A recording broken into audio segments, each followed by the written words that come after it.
नमस्कार, प्रणाम, Ram Ram, Radhe Radhe. Good evening बेटा जी, गुड इवनिंग। कैसे हैं आप सभी? कैसे हैं मेरे प्यारे बच्चे? गुड इवनिंग बेटा, good evening, good evening, good evening. जल्दी से जुड़ जाइए। प्रणाम बेटा जी, प्रणाम प्रणाम। कैसे हैं भैया आप सब? कैसे हैं मेरे प्यारे मेंढक? जल्दी जुड़ो भैया, स्टार्ट करते हैं आज की क्लास को। मैं एकदम बढ़िया हूं बेटा, एकदम बढ़िया हूं, मस्त हूं, स्वस्थ हूं, तंदुरुस्त हूं। आप कैसे हैं? आप सभी कैसे हैं? जय श्री महाकाल। नहीं बेटा जी, ये बोर्ड की भी है, चिंता मत कीजिए। मैंने ये कहा है, ये वाला जो चैप्टर है बेटा, कुछ स्टेट बोर्ड्स में है, कुछ में नहीं है, लेकिन जेई मेंस में नहीं है, जेई एडवांस में है। ये तो बोर्ड एग्जाम्स में भी आ सकता है कुछ बच्चों के, जिनके स्टेट बोर्ड में ये वाला चैप्टर है। मैं एकदम बढ़िया हूं बेटा, एकदम बढ़िया हूं, एकदम बढ़िया हूं। चलिए चलिए, सबसे पहले मुझे ये बता दीजिए, क्या आप लोगों को मेरी आवाज अच्छे से सुनाई दे रही है? क्या आप लोगों को बेटा स्क्रीन अच्छे से दिखाई दे रही है? जल्दी बताइए बेटा। एक कह रहा है सर नहा के आए हैं। बेटा सर तो डेली नहा के आते हैं, आज लगता है आप मुंह धोकर आए हैं तो आपको अच्छे से दिख रहा है। सर डेली नहा के आते हैं भैया। अच्छा जी, अल्लू अर्जुन आया था पटना में, वाह, बहुत बढ़िया, बहुत बढ़िया। चलिए चलिए, सबको अच्छे से आवाज सुनाई दे रही है और सभी को स्क्रीन भी दिखाई दे रही है। तो सर स्टार्ट कीजिए आज की कक्षा को। तो बेटा प्रारंभ करते हैं। तो जरा गौर फरमाइएगा, जरा गौर फरमाइएगा बेटा। राधे राधे बेटा जी। पिछली क्लास में हमने क्या किया? तो बेटा पिछली क्लास की अगर मैं चर्चा करूं तो बेटा मैं सिर्फ ये कहूंगा कि पिछली क्लास में तो सिर्फ परिचय हुआ था सर, इस चैप्टर के लिए परिचय हुआ था और बहुत दिनों बाद मिल रहे थे तो कुछ वार्तालाप हुई थी बस बीच में, और कुछ नहीं। मेरे मेंढक आ गए हैं भैया। चलिए आज क्या होगा? आज भैया थोड़ा अच्छे से पढ़ेंगे इसे। आज हम पढ़ेंगे क्या बेटा? ठोस अवस्था के अंदर सबसे पहले तो हम देखेंगे सर कि जो एकक कोष्ठिका है, क्या बेटा, जो एकक कोष्ठिका है, इसकी पूरी जानकारी लेंगे कि एकक कोष्ठिका के अंदर क्या क्या मौजूद है। ठीक है, ठीक है।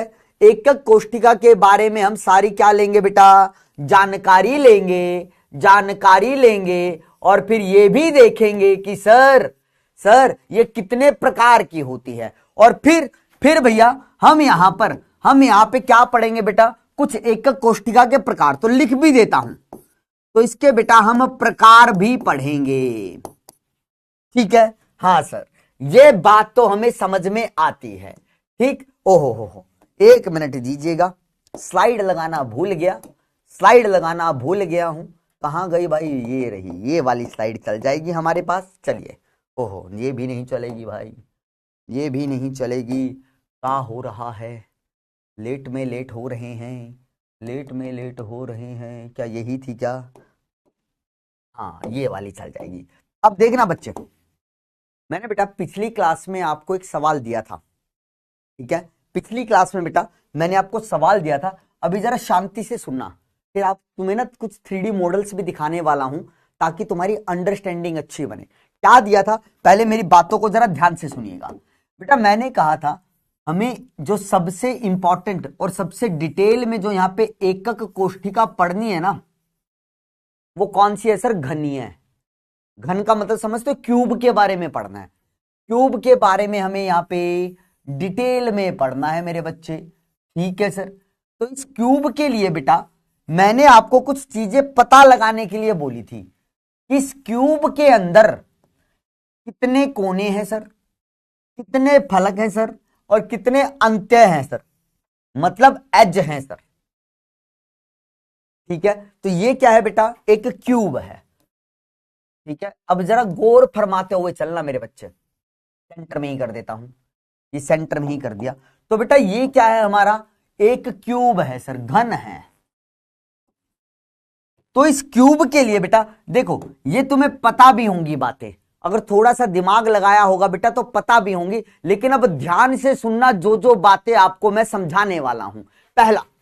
पहली चीज कि बेटा अगर किसी ने पूछा यहां पे कोनों की संख्या कितनी है, कोनों की संख्या के बारे में एक तो पूछेगा तुमसे, ठीक है सर। दूसरा तुमसे पूछेगा यहां पे फलक की संख्या कितनी है, और तीसरा पूछा जाता है बेटा, इसको एज ही लिख रहा हूं, इसको हम क्या कहते हैं, हम इसको बेटा हिंदी में क्या कहते हैं, एक मिनट दीजिएगा, मैं भूल जाता हूं इसे बार बार हिंदी में क्या कहते हैं, इसको हिंदी में अंत्य कहते हैं। एज को क्या कहते हैं बेटा, अंत्य की संख्या। इन सब के बारे में आपको भली भांति पता होना चाहिए भैया। इसको ऐसा समझ लो ना, ये क्या है बेटा, हमारे पास ये एक कमरा है, एक कमरे के अंदर कितने कोने दिखाई देते हैं, तो तुम कहोगे सर 4 कोने तो ऊपर हैं, 4 कोने नीचे हैं। समझते हो ना बेटा, जिस कमरे में आप बैठे हैं अगर वो घन के माफी का, ज्यादातर जो कमरे होते हैं बेटा वो कैसे होते हैं, क्यूब की फॉर्म में ही होते हैं भाई। ठीक है भाई, लंबाई चौड़ाई भी अलग हो जाएगी तो कोई दिक्कत नहीं है सर, वर्गाकार आयताकार कुछ भी हो जाए सर, कोई फर्क नहीं पड़ता, लेकिन बेटा कोने कितने रहेंगे, 4 ऊपर और 4 नीचे। तो सर कोनों की संख्या तो कितनी हो गई, 8, और दिख भी रहा है देखो, एक कोना, दूसरा, तीसरा, चौथा, 5वां, 6ठा, 7वां और ये एक 8वां। तो बेटा एक घन में 8 कोने होते हैं। बहुत बढ़िया सर, बहुत बढ़िया बात है। चलो सर अब आगे है सर फलक की संख्या। फलक का मतलब होता है कितनी दीवारें हैं। तो आप कहोगे सर एक कमरे में 4 दीवारें होती हैं, एक सामने है, एक आपके पीछे है, एक आपके बाएं है, एक आपके दाएं है, तो 4 हुई। लेकिन बेटा आप भूल गए, कमरा इन 4 दीवारों से मिलके नहीं बना है, छत और फर्श से भी बना है। तो भाई ऐसा समझ लो आप एक पहली मंजिल पे रहते हैं, पहली मंजिल पे कोई कमरा है, तो ये 4 दीवारें तो उसमें होंगी ही होंगी। उसके अंदर क्या होगा बेटा, एक फर्श भी तो होगा, और एक क्या होगी, ऊपर छत भी होगी। तो सर ये छत और फर्श भी क्या है, एक फलक ही है सर, ये फलक ही है। बस ऊपर वाली छत को, ऊपर वाले फलक को हमने क्या बोल दिया, छत, और नीचे वाले फलक को क्या बोल दिया बेटा हमने, आप कहेंगे सर इसको बोल दिया हमने फर्श। तो सर कितने हैं ये, संख्या में 6 होते हैं। तो बेटा हर एक दीवार का एक क्या होगा, फलक केंद्र होगा। बेटा कोई भी दीवार बनाऊंगा, मान लो ये एक दीवार दिखा रहा हूं, तो इस दीवार का क्या होगा बेटा, एक केंद्र होगा। तो इसको क्या बोलेंगे, फलक केंद्र बोलेंगे। क्या बोलेंगे बच्चा, इसको फलक केंद्र बोलेंगे। ठीक है, इतनी बात याद रखना। तो एक घन के अंदर कितने फलक हुए बेटा, आप कहेंगे सर 6 फलक हुए, वो हमने लिख दिया। उसके बाद आता बेटा एज, अंत्य की संख्या। एज क्या होती है, अब बेटा देखो 2 कोनों को मिलाने के लिए ऊपर एक लाइन आ रही है, ऊपर के 2 कोने पकड़े बेटा हमने, और उन 2 कोनों को तुम मिलाती हुई एक रेखा देखोगे, जिसे तुम क्या कहते हो, अंत्य कहते हो, या फिर क्या कहते हो बेटा, एज। तो देखो इस कोने को इस कोने से मिलाने के लिए ये एक लाइन है, ठीक है, तो ये क्या एक अंत्य है। तो सर ऊपर 4 कोने, तो सर 2 कोनों को मिलाने के लिए एक आ रही है, तो 4 कोनों को मिलाने के लिए कितनी आएगी, तो कहोगे सर 4 तो ऊपर मुझे अंत्य दिखेंगी और 4 नीचे दिखेंगी, 8 हो गई भैया। तो सर यहां पे भी तो देखो, एक इधर वाला कोना लेता हूं और एक इधर वाला लेता हूं, तो ये भी तो 4 अंत्य होंगी। तो कुल गिनो 1 2 3 4 5 6 7 8, 8 दिख गई, 9 10 11 और 12। तो आप कहोगे सर हमारे पास अंत्य मतलब एज की, जिन्हें अंग्रेजी में क्या बोलते हैं बेटा, एज बोलते हैं। एक क्यूब में एज की संख्या कितनी होती है, तो आप कहेंगे बेटा 12 होती है। कितनी होती है बेटा, 12 होती है। किसी ने चौक का डिब्बा देखा हो, या फिर वो रूबिक्स क्यूब आता है ना बेटा, जिसमें रंग होते हैं, उनको एकदम सही से करते हैं, तो वो भी एक क्यूब की फॉर्म में होता है, घन के। तो उसको ले लेना भाई, उसके अंदर गिनते रहना। 8 कोने मिलेंगे, 6 फलक मिलेंगे और 2 कोनों को मिलाने वाली लाइनों को बोलते हैं अंत्य, और उनकी संख्या गिनोगे तो कितनी मिलेगी बेटा तुम्हें? 12 मिलेगी। कितनी मिलेगी बेटा? 12 मिलेगी। जल्दी से बताओ, क्या इतनी बात आप लोगों को समझ में आई बेटा? क्या इतनी बात समझ में आई? फिर मैं इससे आगे की तरफ चलता हूं, एक स्टेप आगे बढ़ता हूं यहां पर। बोलो बेटा, बोलिए मेरे बच्चे, अरे बोलो यार मेंढ को। एक तो देखो इतने दिनों बाद मिले हैं यार, लगता है जोश ठंडा हो गया मेरे मेंढकों का, जोश ठंडा हो गया कि सर ठीक है आप पहले ही अच्छे लगते थे, अब इतना जोश इतना मजा नहीं आ रहा है पढ़ने में, अब तो सर हम बोर हो गए हैं पढ़ पढ़ के, अब तो हम बोर हो गए हैं पढ़ पढ़ के, अब नहीं मजा आ रहा हो सर, अब नहीं मजा आ रहा है। ठीक है भैया, मजे नहीं लेने हैं, मेंढको मेहनत करनी है, और मेहनत ही तुम्हारी नैया पार लगाएगी। चलो ठीक है, ठीक है। अब भाई, अब तुम्हारा एक खेला शुरू होता है। खेला क्या है? अब यहां पे मैं क्या निकालने वाला हूं बेटा, तुम्हारे लिए एक चीज लिख रहा हूं। आजा भाई, क्या हुआ, क्या हुआ भाई? देखना, एक चीज लिख रहा हूं। क्या लिख रहा हूं भाई? 1 मिनट, संख्या 1 मिनट देना मुझे, 1 मिनट देना भाई। कहाँ गया, कहाँ गया, कहाँ गया? क्या बोलते हैं उसे? हाँ, इधर नहीं था, इधर था, इधर था वो। हाँ, देखो, अब मुझे निकालना क्या है? अब मुझे निकालना है कुल प्रभावी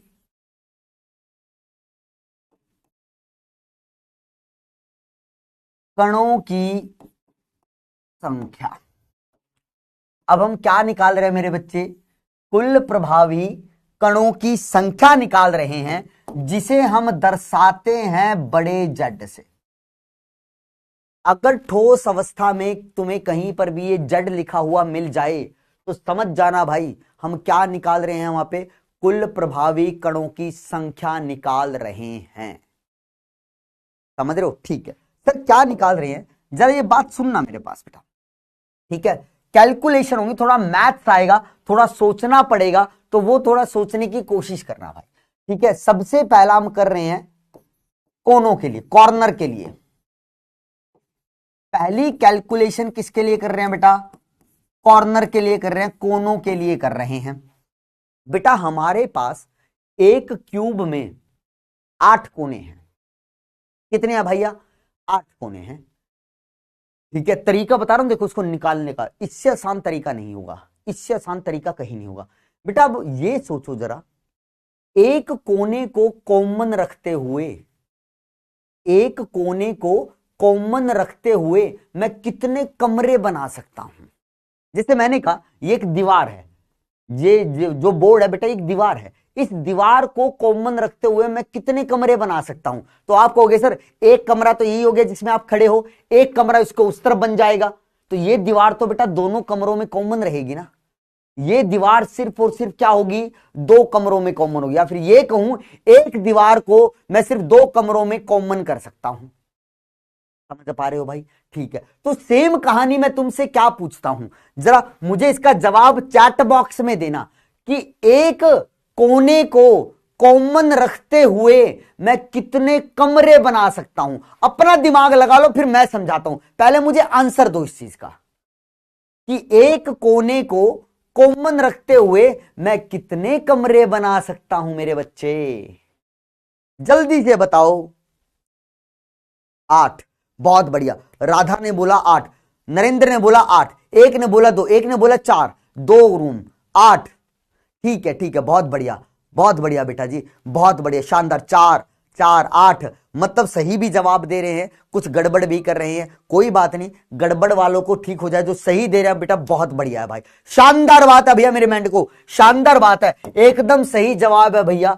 एक कोने को कॉमन रखते हुए मैं 8 कमरे बना सकता हूं। कितने बना सकता हूं? 8। जरा देखिएगा, थोड़ा दिखलाने की कोशिश करता हूं, तुम्हें दिखलाने की कोशिश करता हूं बेटा, जरा थोड़ा सा बस ध्यान दीजिएगा। मैं एक बार बना लूं, हाँ सर, बना लो भैया, बना लो। कैसा? देखो भाई, मान लो ये एक कमरा है, ऐसा समझो। मैंने कहा भाई बताओ, इसके एक कोने को लिया मैंने, जरा सुनिएगा। इसको मैं इधर लगा दूं,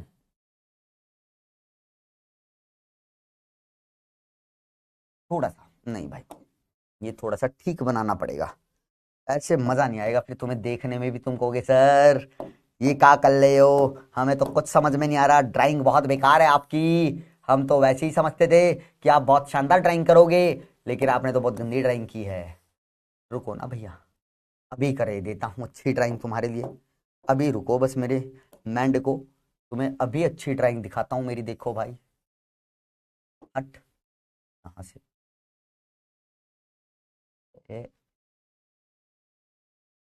ठीक है, 1 मिनट रुकना बेटे, 1 मिनट रुकना मेरे मैंड को, भाई ऊपर हो जा।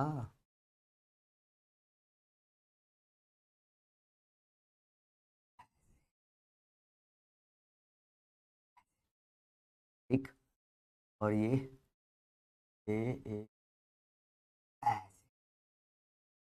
और ये ऐसे। बहुत बढ़िया, बहुत ही बढ़िया बात है सर। देखना, अब मेरी बात सुनना बेटा, ये कमरा है, इसके अंदर मैंने एक कोना पकड़ लिया, कोई भी पकड़ लो भाई, तुम्हारी मर्जी। मान लो मैंने ये कोना पकड़ लिया, मैंने कहा बताओ भैया, इस कोने को कॉमन रखते हुए, इस कोने को कॉमन रखते हुए मैं कितने कमरे बना सकता हूं, इधर वाले कोने की बात कर रहा हूं बेटा, ठीक है। तो तुम कहोगे सर 8 बन सकते हैं, कैसे?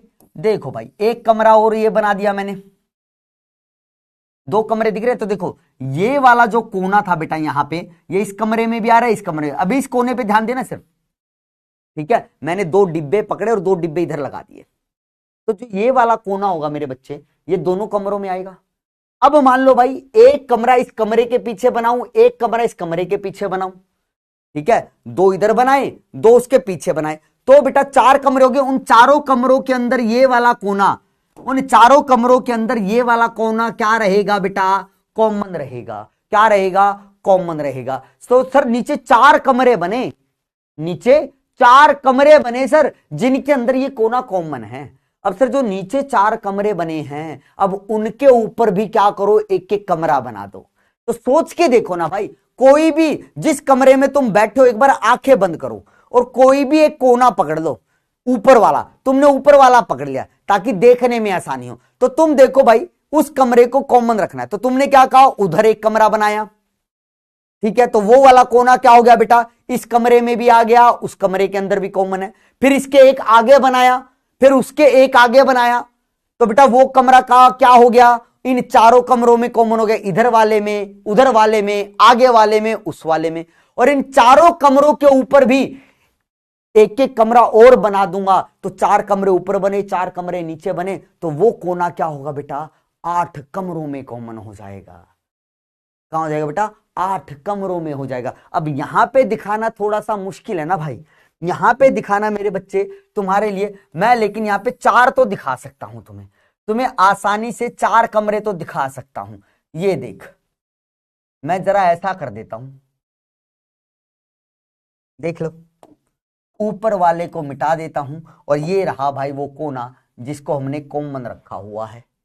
तो ये 4 कमरे तो तुम्हें साफ साफ दिख रहे होंगे। तो भाई 4 आगे की तरफ है, तो 4 पीछे भी तो होंगे, जहां पे ये कोना क्या हो जाएगा, कॉमन हो जाएगा। तो याद रखना मेरे बच्चे, तो याद रखना मेरे बच्चे, याद रखिएगा कि जो एक कोना है, जो एक कॉर्नर है बेटा, एक कॉर्नर 8 कमरों में, 8 कमरों में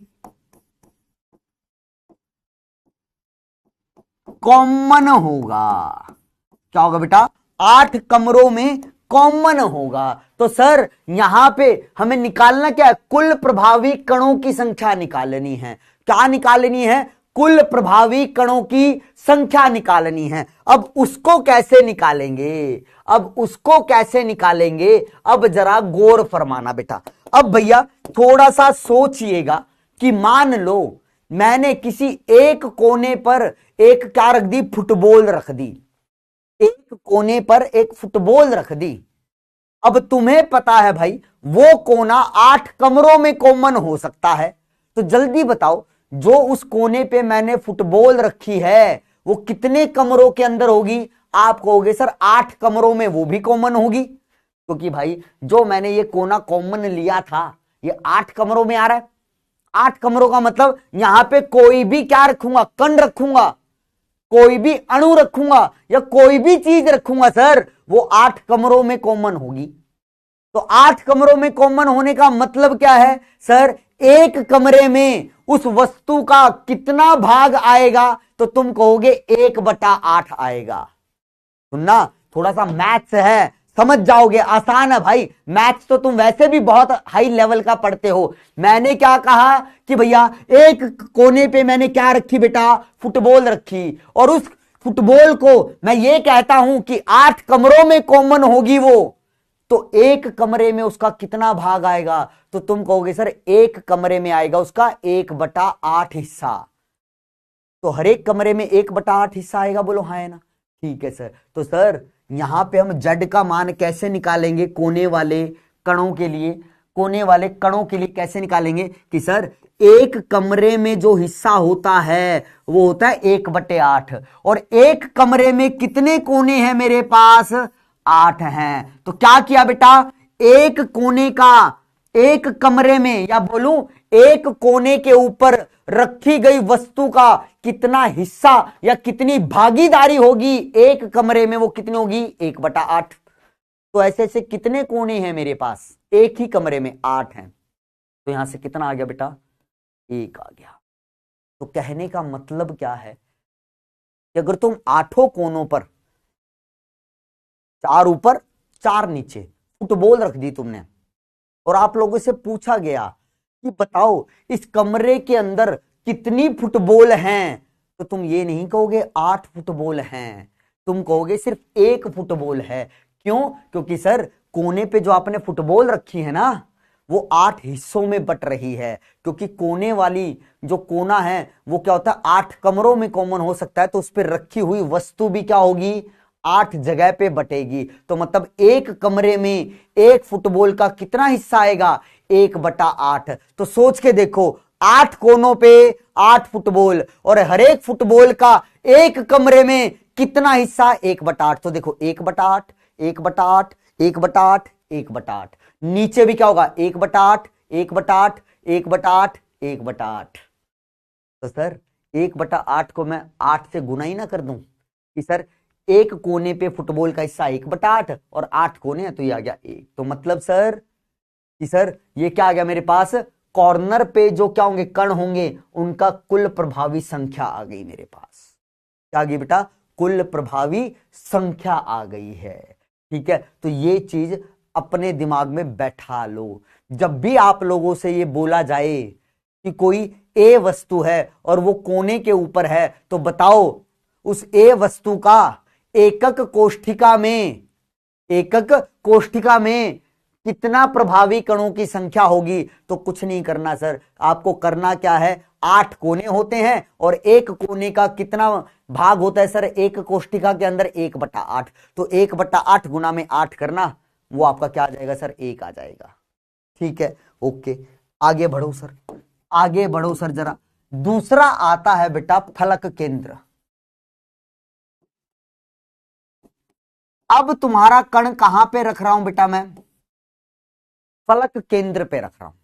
अब जरा सुनना बेटा, फलक केंद्र तुम्हें कहां दिखाई देगा, सर एक दीवार होगी, उस दीवार का जो केंद्र होगा उसी को क्या बोलोगे, फलक केंद्र बोलोगे।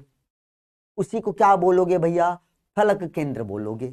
अब सबसे पहले तो आप लोगों से यह पूछा जाएगा कि बताओ एक फलक को, मतलब एक दीवार को कॉमन रखते हुए कितने कमरे बना सकते हो।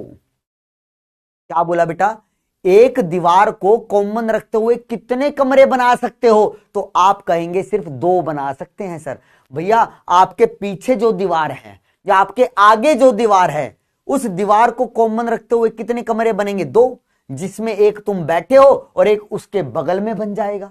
ऊपर नीचे नहीं बनेगा कभी कि सर ऊपर भी तो बन सकते हैं भाई, वो तो अलग दीवार बनानी पड़ गई ना। हम तो क्या कर रहे हैं, एक दीवार ली, एक इधर कमरा बना दिया इसको कॉमन रखते हुए, एक इधर बना दिया, तो ये वाली दीवार क्या है, इधर वाले कमरे में भी आएगी, इधर वाले कमरे में भी आएगी। ऊपर एक छत है सर, इसको कॉमन रखते हुए कितने बना सकते हैं सर, एक तो नीचे बन जाएगा, एक इसके ऊपर बन जाएगा, बस।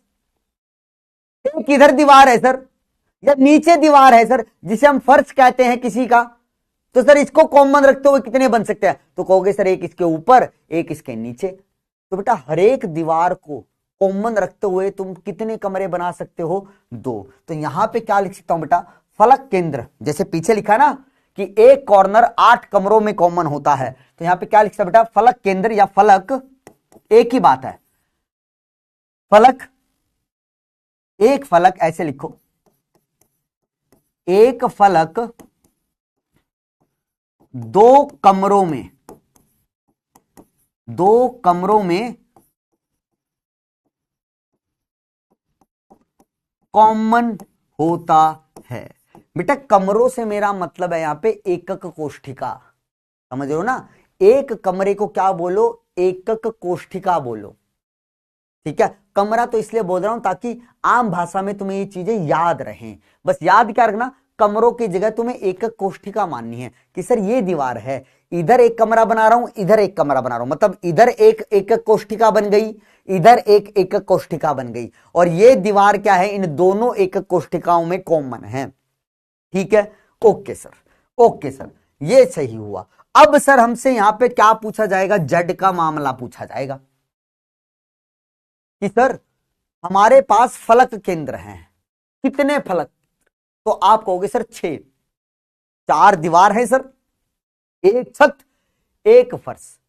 तो ऐसा समझो भाई, हर एक दीवार के, दीवार का मतलब बेटा छत और फर्श भी लेनी है तुम्हें, ये 4 दीवारें तो लेनी है, छत और फर्श भी तुम्हें मान के चलनी है जब भी मैं कहता हूं फलक लो या दीवार लो, ठीक है। तो क्या मान लो भैया, हर एक दीवार के केंद्र पे मैंने क्या रख दिया बेटा, एक कण रख दिया, ठीक है। मान लो एक फुटबॉल मैंने इसके कहां रख दी बेटा, केंद्र पे रख दी, इस दीवार के केंद्र पे, ऐसे मान लो ये एक दीवार है और इस दीवार के केंद्र पे मैंने क्या रख दी बेटा, एक फुटबॉल रख दी।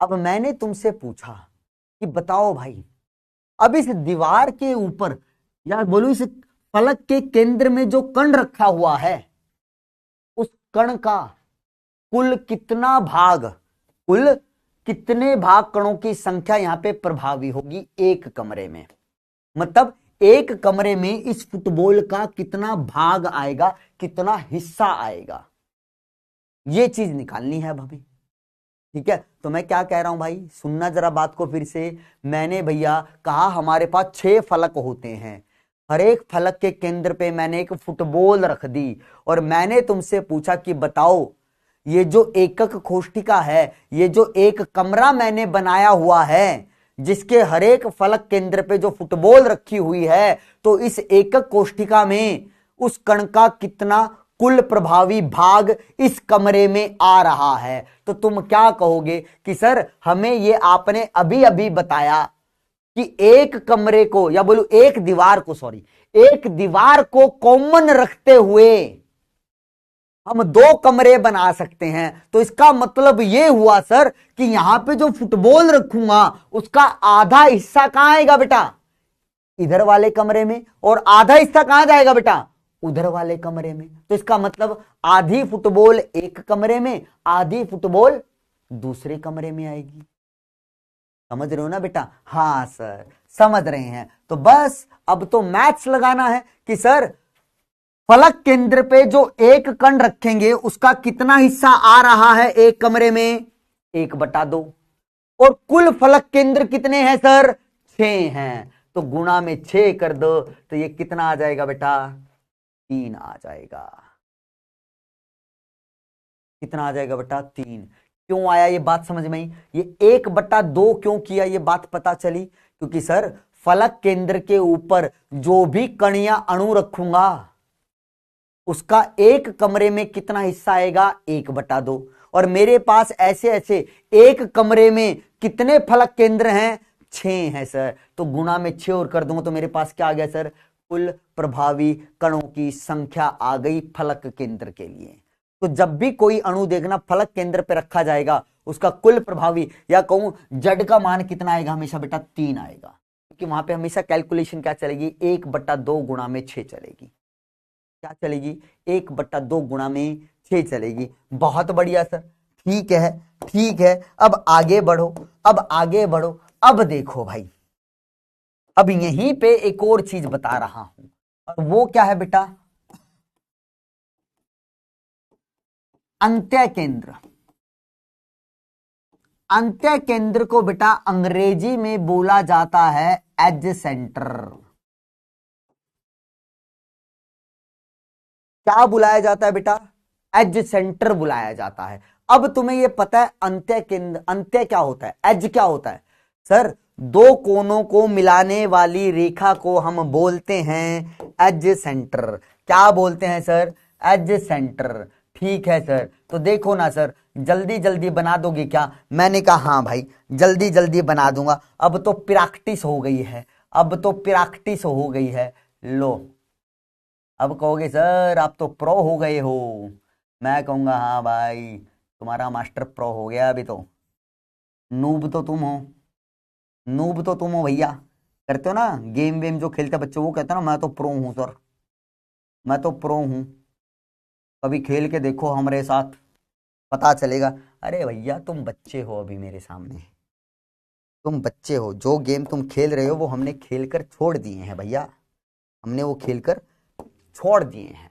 चलो भाई इधर देखो, ये क्यूब बनाया, तो सर यहां पे अंत्य क्या होता है, तो आप कहोगे सर कोई भी दो कोने ले लो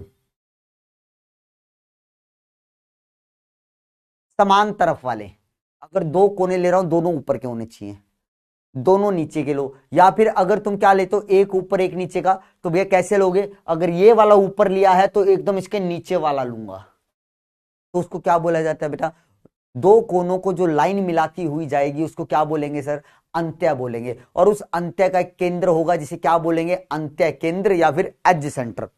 जैसे ये रहा, ये दो कोने हैं सर, इन दो कोनों को ये मिलाने वाली जो रेखा है सर, कौन सी सर, ये जो मिलाने वाली रेखा है, इसको हम बुला रहे हैं क्या मेरे बच्चे, अंत्य बुला रहे हैं। क्या बुला रहे हैं, अंत्य बुला रहे हैं। अब जरा गौर फरमाना मेरे बच्चे, अब खुद सोच के बताना कि एक अंत्य को कॉमन रखते हुए, एक अंत्य को कॉमन रखते हुए कितने कमरे बनाए जा सकते हैं, जल्दी से बतलाओ मुझे, जल्दी से चैट बॉक्स में बतलाओ, फिर तुम्हें समझाता हूं, फिर तुम्हें समझाता हूं, जल्दी बताइए बेटा। वाह भैया वाह, यार तुम क्या खा के आए हो भैया, बहुत तेज हो गए हैं भैया ये मेंढक, तो अब तो मेंढक कहना गलत है। 12, 4, एक अंत्य को कॉमन रखते हुए कितने कमरे बना सकते हो, मैंने कहा था ना कल्पना शक्ति का इस्तेमाल करना पड़ेगा, यहां पे थोड़ा बहुत कल्पना शक्ति का इस्तेमाल करना पड़ेगा। ठीक है ठीक है, 4 एकदम सही है भाई, 4 का होगा, एकदम सही है, 4 का होगा। और भैया देखो मुझे कमेंट दिख रहे जो कह रहे सर थोड़ा स्पीड अप करो, भाई जिसको स्पीड अप करना है ना वो कहीं और जाके पढ़ ले, मेरी स्पीड यही है, मैं ऐसे ही पढ़ाऊंगा, पढ़ना है पढ़ो, नहीं पढ़ना है मत पढ़ो, लेकिन मुझे ये कहने की आवश्यकता नहीं है स्पीड अप करो। मैं सिर्फ बेटा आपको ही नहीं पढ़ा रहा हूं, दूसरे बच्चे ही पढ़ रहे हैं, अगर वो शांति से पढ़ रहे हैं तो आपको दिक्कत क्या हो रही है, या आपको ये लगता है कि सर मैं स्पीड पढ़ा, तो भैया बाद में रिकॉर्डेड लेक्चर देख लेना 1.5 या 2x के ऊपर, समझ रहे हो, चुपचाप पढ़ो, चुपचाप पढ़ो भाई जैसे पढ़ा रहा हूं। ठीक है बेटा, इसका जवाब आएगा 4, 4 आएगा। कैसे, देखो थोड़ा सा समझाने की कोशिश करता हूं, समझाने की कोशिश करता हूं भाई, देखते हैं। मान लो ये एक घन है, घन मान लो भाई, है नहीं लेकिन मान लेते हैं ना सर, सर मान लिया हमने, एक मिनट ये खाली कर दूं भाई, कभी गिर जाए इसका सामान वगैरह। हाँ हाँ हाँ हाँ, अरे वाह ये भी निकल जाएगा तो मजा आ जाएगा, नहीं निकलेगा। देख भाई मान लो एक घन है सर, इस कोने को और जो इस कोने से मिला रहा है, ठीक है सर, ये क्या है मेरे पास एक अंत्य है, इसको कॉमन रखते हुए मैं कितने कमरे बना सकता हूं? तो मैंने कहा भाई मैंने एक कमरा इसके आगे बना दिया, ये बना दिया, ये बना दिया। देखो तो ये वाला देखो जहां से मैंने पकड़ा हुआ है ना, अब ये जो पकड़ा हुआ है ये तो कॉमन हो गया ना भाई इन दोनों कमरों में। ये जो चीज मैंने पकड़ी हुई है ये क्या है बेटा, कॉमन हो गया इन दोनों कमरों में, ये अंत्य केंद्र। ठीक है, ये अंत्य इन दोनों कमरों में कॉमन है। अब सर एक क्या करो, अब ये दो कमरे तो मैंने बना डाले, अब ये दो कमरे तो बेटा मैंने क्या किए बेटा, आप कहोगे सर ये तो आपने बना दिए, अब एक कमरा इसके ऊपर बनाऊं और एक कमरा इसके ऊपर बनाऊं, तो उन दो कमरों में भी ये वाला अंत्य केंद्र क्या होगा बेटा, कॉमन ही तो होगा भाई, क्योंकि जब एक इसके ऊपर बनाऊंगा तो ये अंत्य केंद्र उस कमरे में भी आएगा जो इसके ऊपर बनाऊंगा। जब इधर इसके ऊपर बनाऊंगा बेटा तो क्या होगा, मेरे पास जो अंत्य होगा वो इस कमरे के अंदर भी कॉमन आएगा। अब सर इसके बगल में बनाऊं, इधर बनाऊंगा तो सर ये वाला अंत्य उसमें कॉमन थोड़ी ना हुआ, वो तो अलग से बन गया। इधर बनाऊंगा कोई कमरा तो सर ये वाला अंत्य उसमें कॉमन थोड़ी ना हुआ, मैं तो अब इसको कॉमन करने की कोशिश कर रहा हूं ना, समझ रहे हो। कोई कहे कि नहीं सर हम तो इस अंत्य केंद्र की बात करेंगे, हम तो इस अंत्य की बात करेंगे, इसको कितने में कॉमन रख सकते, तब भी 4 आएगा। सर ऐसे पकड़ लो, ऐसे पकड़ दो तो सर ये वाला अंत्य तो अभी भी इन दोनों में कॉमन है। अब एक इसके ऊपर बनाओ एक इसके ऊपर, तो वो उन दोनों कमरों में भी ये अंत्य क्या होगा, कॉमन होगा। तो सर यहां से हमारे पास क्या निकल के आया, यहां से हमारे पास ये बात निकल के आई सर कि भैया हमारे पास जो एक अंत्य होता है, लिख देता हूं, एक अंत्य, एक एज लिख देता हूं, अरे भाई साहब खा हो गया इतना मोटा, एक एज 4 कमरों में, 4 कमरों में क्या होता है मेरे बच्चे, कॉमन होता है। और बेटा जितने कमरों में कॉमन होगी कोई चीज उस पे रखे जाने वाला कण भी क्या होगा, उतने हिस्सों में बटेगा। जैसे जैसे यहां पे देखो, एक दीवार को बेटा मैं 2 कमरों में कॉमन कर रहा था, तो एक दीवार के केंद्र पे जो मैंने क्या रखा बेटा, कण रखा, वो कितने हिस्सों में बट गया, 2 हिस्सों में, 1/2 इस कमरे में, 1/2 दूसरे कमरे में। सर कॉर्नर को देखो, एक कोना 8 कमरों में कॉमन था, तो यदि कोने पे मैंने कोई भी कण रखा तो एक कमरे में उसका कितना हिस्सा आएगा, तो सर 1/8 आएगा। जितने कमरों में कॉमन है एक कमरे में उसका उतना ही हिस्सा आएगा, 1/8। तो सर सेम कहानी यहां पे है, सेम कहानी यहां पे है मेरे बच्चे। कैसे है सर, सर यहां पे जेड निकालना है। अब जल्दी से बताओ, अब जल्दी से बताओ भैया, यदि भैया इसके केंद्र पर मैंने कोई कण रखा तो ये कण बेटा कितने कमरों में जाएगा, तो तुम कहोगे 4, क्योंकि सर एक अंत्य 4 कमरों में कॉमन होता है, एक अंत्य 4 कमरों में कॉमन होता है, तो इसका मतलब सर ये 4 कमरों में कॉमन होगा, तो एक कमरे में इसका कितना हिस्सा आएगा, तो आप लोग कहोगे 1/4 आएगा। सर कितना आएगा बेटा, 1/4। और सर एक कमरे में कुल अंत्य की संख्या कितनी है, 12 है। सर सर 4 ऊपर है 4 नीचे हैं और 4 ये खड़े हुए भी तो हैं, ये 4 खड़े हुए भी तो हैं मेरे बच्चे। तो सर ये क्या बोलोगे, 1/4 गुना में 12, तो ये भी कितना आ गया सर, 3 आ गया। क्या आ गया, 3। तो सर जेड का मान अंत्य केंद्र के लिए भी कितना आता है, 3, फलक केंद्र के लिए भी कितना आता है बेटा, 3, और कोने के लिए कितना आता है बेटा, 1 आता है। ठीक है, ये बात पल्ले दिमाग में अच्छे से बैठा लो, अच्छे से बैठा लो। ठीक है, क्या इतनी बात क्लियर हुई बेटा आप लोगों को, क्या इतनी बात क्लियर हुई मेरे बच्चे। आगे बढ़े बेटा, आगे बढ़े बेटा, क्लियर है, बहुत सही बहुत सही। अब क्या पढ़ने वाले हैं बेटा, अब हम पढ़ने वाले हैं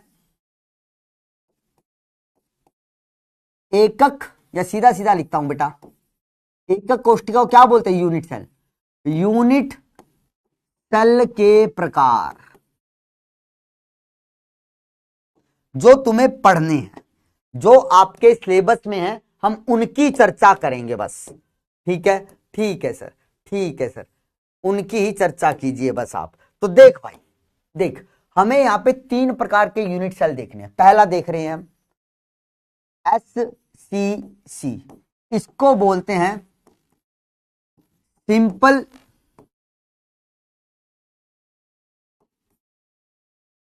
cubic, simple cubic, simple centred cubic. Hindi में बोलते हैं बेटा इसको हम सामान्य घनीय, SC, सामान्य घनीय बोल देते हैं इसको हिंदी में। सर सामान्य घनीय जब भी कहीं पे लिखा हुआ दिख जाए तो इसका मतलब क्या है, इसका तात्पर्य क्या है? इसका तात्पर्य ये होता है कि भैया हमारे पास एक क्यूब है और सर उस क्यूब के 8 कॉर्नर पर कण मौजूद है, 8 कॉर्नर पर कण उपस्थित है। बस भैया देखो, एक क्यूब के अंदर कहां कहां पर कण आ सकता है? कहोगे सर कोनों पे आ सकता है, फलक के केंद्र पे आ सकता है, सर अंत्य केंद्र पे आ सकता है, और सर उस कमरे का एक केंद्र होगा जो हवा में कहीं लटक रहा होगा, जिसे बोलेंगे काय केंद्र, बॉडी सेंटर बोलेंगे। तो वहां पे भी क्या आ सकता है बेटा? कोई कण आ सकता है। कण आने की स्थिति क्या है बच्चे? कण आने की स्थिति क्या है मेरे बच्चे? जरा गौर से फरमाना। 8 कोनों पे कण आ सकता है सर, 6 फलक केंद्र है वहां आ सकता है सर, 12 अंत्य केंद्र है सर वहां आ सकता है, और एक कमरे का हवा में झूलता हुआ सर एक काय केंद्र होगा तो वहां पर भी आ सकता है। लेकिन सर जब भी मैं कह दूं कि मेरे पास SCC एकक कोष्ठिका है, यूनिट सेल है, तो समझ जाना कि वहां पर सिर्फ और सिर्फ कहां पर हैं? 8 कोनों के ऊपर ही कण उपस्थित है। अब जरा बेटा मैं तुम्हें दिखलाता हूं। अब जरा बेटा मुझे बस थोड़ा सा समय दीजिएगा, मैं तुम्हें मॉडल से ही ये चीजें दिखला देता हूं। कहां है भाई? नीचे आजा, नीचे आजा, नीचे आजा। सिंपल क्यूबिक लैटिस ये नहीं चाहिए हमें चाहिए भाई। कहां गए हो? SCC चाहिए भाई हमें, SCC चाहिए।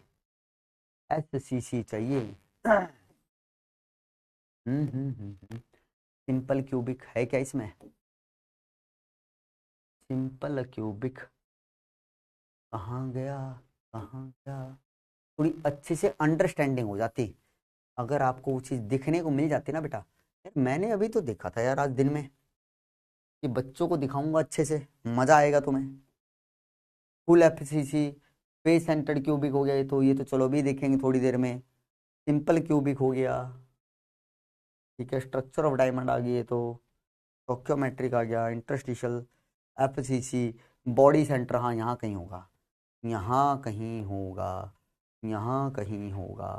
डिस्क्रिप्शन ऑफ अ क्यूब है क्या? हाँ ये रहा, देखो देख भाई,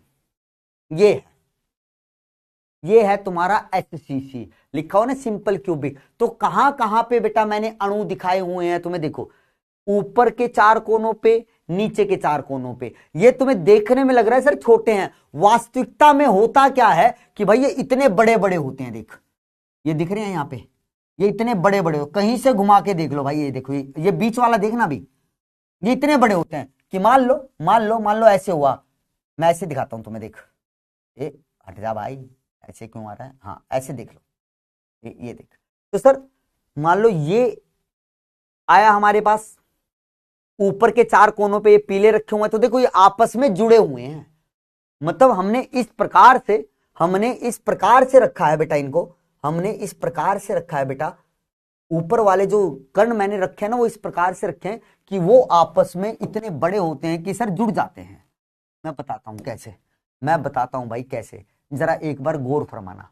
जरा एक बार गौर फरमाइएगा। हट जा भाई, हट जा हट जा, हमें नहीं चाहिए, हमें नहीं चाहिए। एक बार ये जरा सा मेरे जवाकों को दिखाने दे भाई, सीधा हो जा भाई, ना घूम। ए ऐसे कर दे, ठीक है, ठीक है सर। अब देख, अब देख, मान लो इस कोने पे मैंने कोई रखा तो वो ऐसे आ गया, इधर वाले कोने पे रखा वो ऐसे आ गया। तो देखो ये ऐसे मिले हुए हैं, ये ऐसे मिले हुए हैं, ठीक है। तो दिख पा रहा बेटा, और कहीं पे जगह है ही नहीं, और कहीं पे जगह है ही नहीं मेरे बच्चे कि तुम यहां पे क्या रख सको, अपना क्या रख सको बेटा, कोई और कण रख सको। तो एससीसी में तुम्हें क्या पता होना चाहिए कि कण सिर्फ कहां मौजूद है बेटा, सिर्फ कोनों पे मौजूद है। कहां पे है बेटा, सिर्फ कोनों पे मौजूद है। तो आप कहोगे ठीक है सर, ये बात हमें समझ में आई। तो सर यहां पे अगर एससीसी में तुमसे जड का मान पूछ लिया जाए तो जड का मान क्या आएगा? आप कहोगे सर 8 कोनों पे ही तो कण है, तो एक कण का कितना हिस्सा आता है, 1/8, और 8 कोने हैं तो यहां पे कितना आ गया सर, जड का मान, जड एससीसी के लिए 1 आ गया। क्या आ गया भैया? 1 आ गया। ठीक है सर, ठीक है, बहुत सही, बहुत सही। अब सर मैंने बोला कि हमारे पास है दूसरा क्या, बीसीसी। बीसीसी की फुल फॉर्म होती है बेटा बॉडी सेंटर्ड क्यूबिक। इसको बोलते हैं काय केंद्र घनीय। इसको हिंदी में क्या बोलते हैं बेटा? काय केंद्र घनीय। सर अगर हमें यह कहा गया कि हमारे पास एकक कोष्ठिका किस प्रकार की है, एकक कोष्ठिका किस प्रकार की है, बीसीसी प्रकार की है, तो आपके दिमाग में फटाक से आना चाहिए कि यहां पे कण कहां कहां मौजूद है। तो देखो भाई, चाहे तुम्हारे पास बीसीसी हो चाहे एससीसी हो, तो एक चीज तो पक्का है कि सर 8 कोनों पे आएंगे, 8 कोनों पे तो आएंगे ही आएंगे। लेकिन अब कणों का आकार इस प्रकार से हो गया है सर कि अब एक काय केंद्र पे भी आएगा। अब काय केंद्र के ऊपर भी जगह बची हुई है सर, तो इसलिए काय केंद्र पर भी आएगा। तो बीसीसी के अंदर कण कहां कहां मौजूद होते हैं सर? 8 कोनों पे होते हैं और काय के केंद्र पे। मतलब जो कमरा है ना सर, उसमें हवा में झूलता हुआ उस कमरे का एक क्या होगा, केंद्र होगा, वहां पर भी आ रहा है। तो अब कुछ बच्चों के दिमाग में आएगा कि सर यहां पे क्यों नहीं आया, क्योंकि बेटा यहां जगह ही नहीं बचती है। एससीसी में कणों का आकार इतना बड़ा होता है कि वो काय केंद्र तक पहुंच जाते हैं, और काय केंद्र पे इतनी जगह छोड़ते ही नहीं है वो कि वहां पे कोई कण आके बैठ सके। तो कणों का आकार भी तो होता है ना भाई। एक कमरे के अंदर भैया तुम कौन सा सामान रखने वाले हो, वो निर्धारित करेगा ना कि कितना सामान रख पाओगे। अगर मैंने यहां पे बड़े बड़े 4, मान लो भैया एक 10 बाई 10 का कमरा है, तो मैंने कहा भाई मैं इसके अंदर 4 डबल बेड रखूंगा, भर गया भाई कमरा मेरा तो। और वहीं पे कहता हूं भाई मैं यहां पे 50 कुर्सियां रख दूंगा, समझ रहे हो ना फर्क? कुर्सियां रखूंगा तो उस कमरे में ज्यादा आएंगी, अगर कुर्सी से कोई बड़ी चीज रखूंगा तो संख्या कम हो जाएगी। समझ पा रहे हो? तो सेम कहानी है। तो सर बीसीसी के अंदर क्या याद रखोगे, 8 कोनों पे आएंगे और एक काय केंद्र पे आएगा। 8 कोनों पे आएंगे और एक काय केंद्र पर भी आएगा भाई। कहां पे आएगा भाई? काय केंद्र पर भी आएगा। अरे भाई क्या हो रहा है, ये क्या हो रहा है? केमिस्ट्री के अंदर जाना है, केमिस्ट्री में आ गए, 12th में आ गए। चलो अब नीचे आओ, देखो तुम्हें बीसीसी भी दिखाता हूं, तुम्हें बीसीसी भी दिखाता हूं। कहां गया बीसीसी? बीसीसी बीसीसी ये रहा, देखो ये देख, ये दिख रहा है छोटू सू, ये देखिए, पहले ये वाली समझवा करती, ये वाली देखो, ये गुलाबी गेंदे तो कहां पे रखे है बेटा? 8 कोनों पे। और बीच में वो जो हरी सी दिख रही है ना, छोटी सी, हरी सी छोटी सी जो दिख रही है, वो क्या है सर? काय केंद्र है, इस कमरे का केंद्र है। तो ये कहलाता है बीसीसी। अगर इसको देखो, इसको तो ये छोटे रूप में दिखाया हुआ है, वास्तविकता में ये ऐसा दिखेगा। ये देखो, ये देखो भाई, ये वाली चीज। एक मिनट, अरे भाई साहब, अरे अरे अरे अरे, इसको ऐसे करो, ये देखो, कोशिश करता हूं थोड़ा और बड़ा करूं, ये देख, तो दिख रहा है, दिख रहा है भाई। ये 4 आगे के मान लो, 4 आगे के जो कोने उस पे, 4 पीछे के, और ये बीच में हरा हरा दिख रहा है। तो कहीं से देख लो भाई, ये हरा हरा दिखेगा तुम्हें, कहीं से भी देख लो ये हरा हरा तो तुम्हें दिखेगा ही। तो कुछ इस प्रकार की तुम्हें दिखती है। तो बीसीसी में बेटा कणों का आकार इतना हो जाता है कि केंद्र में भी एक कण आ जाता है। 8 कोनों पे तो आएगा ही आएगा, साथ में कहां पे आ गया बेटा, एक केंद्र पे भी आ गया। कहां पे आ गया बेटा, एक केंद्र पर भी आ गया। ठीक है सर, ठीक है, ये बात हमें समझ में आई। अभी जरा मैं तुम्हें क्लियर भी कर देता हूं। एससीसी में जरा देखना दोबारा, तो एससीसी में तुम्हें कोई जगह दिखेगी ही नहीं बीच में। तुम खुद कहोगे कि हाँ सर एससीसी के अंदर ना थोड़ी सी दिक्कत तो है। ये देख, ये देख, ये देख, ये बीच में खोखला बैठा हुआ है, इसके बीच में कोई आ ही नहीं सकता, इतनी जगह ही नहीं कि कोई कण वहां फिट हो जाए। ये इतने बड़े बड़े कोनों के ऊपर कण आ गए हैं, उन्होंने ही ज्यादातर जगह घेर ली है। तो ये देखो भाई, ये इसका डायसेक्शन दिखा दिया। देखो भैया, कोने के ऊपर जो यहां पे क्या रखा हुआ था, क्या रखा हुआ था, जो कण रखा हुआ था, देखो उसका कितना हिस्सा आ रहा है, 1/8 हिस्सा दिखा रखा है। ये 1/8 हिस्सा, 1/8, 1/8, 1/8, ऐसी क्या बेटा हर जगह 1/8 हिस्सा है ये। तो इससे क्या हुआ बेटा, इससे तुम्हारा जो हम वो जेड निकाल रहे हैं उसको समझाने की कोशिश कर रहा है। लेकिन तुम्हें सिर्फ इतना ध्यान रखना है कि एससीसी में सिर्फ कहां पे आता है, कोनों पर आता है। मैं कहता हूं ठीक है भाई, कोनों पर आता है। तो सर अब यहां पर अगर किसी ने पूछ लिया तुमसे जेड का मान, तो कैसे निकालोगे? तो कहोगे सर 8 कोनों का तो मैं निकाल सकता हूं। पहले यहां पे निकाल देते हैं, 8 कोनों का जेड का मान क्या होगा सर, 1/8 गुना में 8, तो ये तो 1 आ गया सर। अब तो ये एक्सप्लेन करने की जरूरत नहीं है सर ऐसा क्यों कर रहे हो। हाँ सर ठीक है सर, अब इस काय केंद्र का भी तो निकालना पड़ेगा ना, इसका कुल कितना भाग एक कोष्ठिका में आ रहा है। तो एक बात बताओ भाई, इस कमरे के सेंटर को कॉमन रखते हुए मैं कितने और कमरे बना सकता हूं? तो आप कहेंगे सर एक ही बन सकता है बस।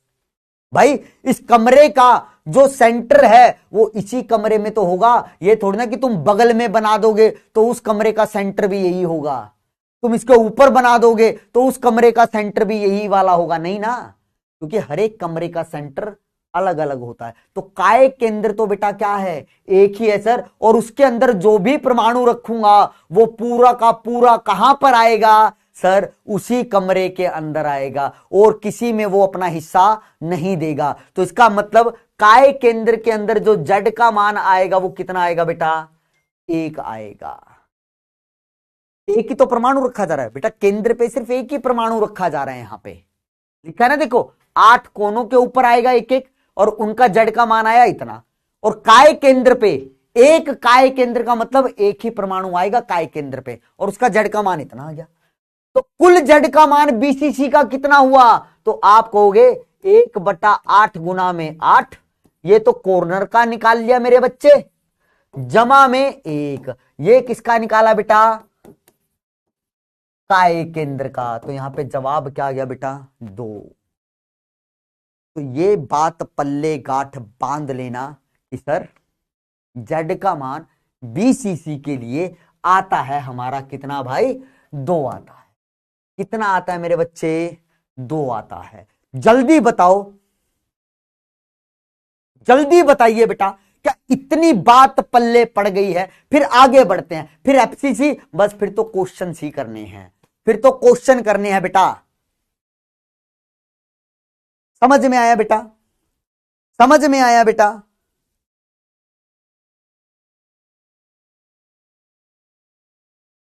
क्लियर है? बहुत बढ़िया, अरे बहुत बढ़िया भाई, शानदार। चलो अब बेटा, अब तीसरी चीज कर रहे हैं जिसे हम बोलते हैं एफसीसी। इसको सर हम बुलाते हैं क्या बेटा, face centred, face centred cubic. मतलब सर हिंदी में इसे क्या बुलाएंगे बेटा, फेस का मतलब होता है फलक, सेंटर्ड का मतलब केंद्र, फलक केंद्रीय घनीय या फलक केंद्र घनीय, कुछ भी बोल लो भाई, एक बात है, कुछ भी बोल लो एक बात है। ठीक है सर, ठीक है सर। इधर थैंक यू बेटा जी, थैंक यू बेटा Kunal, thank you thank you thank you so much बेटा, थैंक यू सो मच बेटा कि आपको पसंद आई हो, पसंद आई मंजिल वाली क्लास। अभी तो देखना, अभी तो मजा आएगा मंजिल में भाई, अभी तो मचाएंगे। वो तो मेरी क्लास थोड़ी सी खराब हो गई थी, नेट टूट गया था मेरा, तो इसलिए पार्ट 2 में लेना पड़ा। एक साथ पढ़ाया जाता तो और भी मजा आता।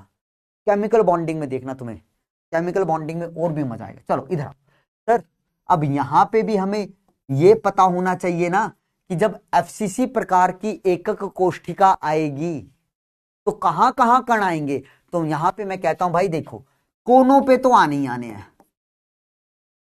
8 कॉर्नर पे तो आएंगे ही आएंगे सर। अब 6 फलक केंद्र पर भी आएंगे, क्योंकि सर 6 फलक होते हैं, तो हर एक फलक के केंद्र पर भी क्या आएंगे बेटा, कण आएंगे।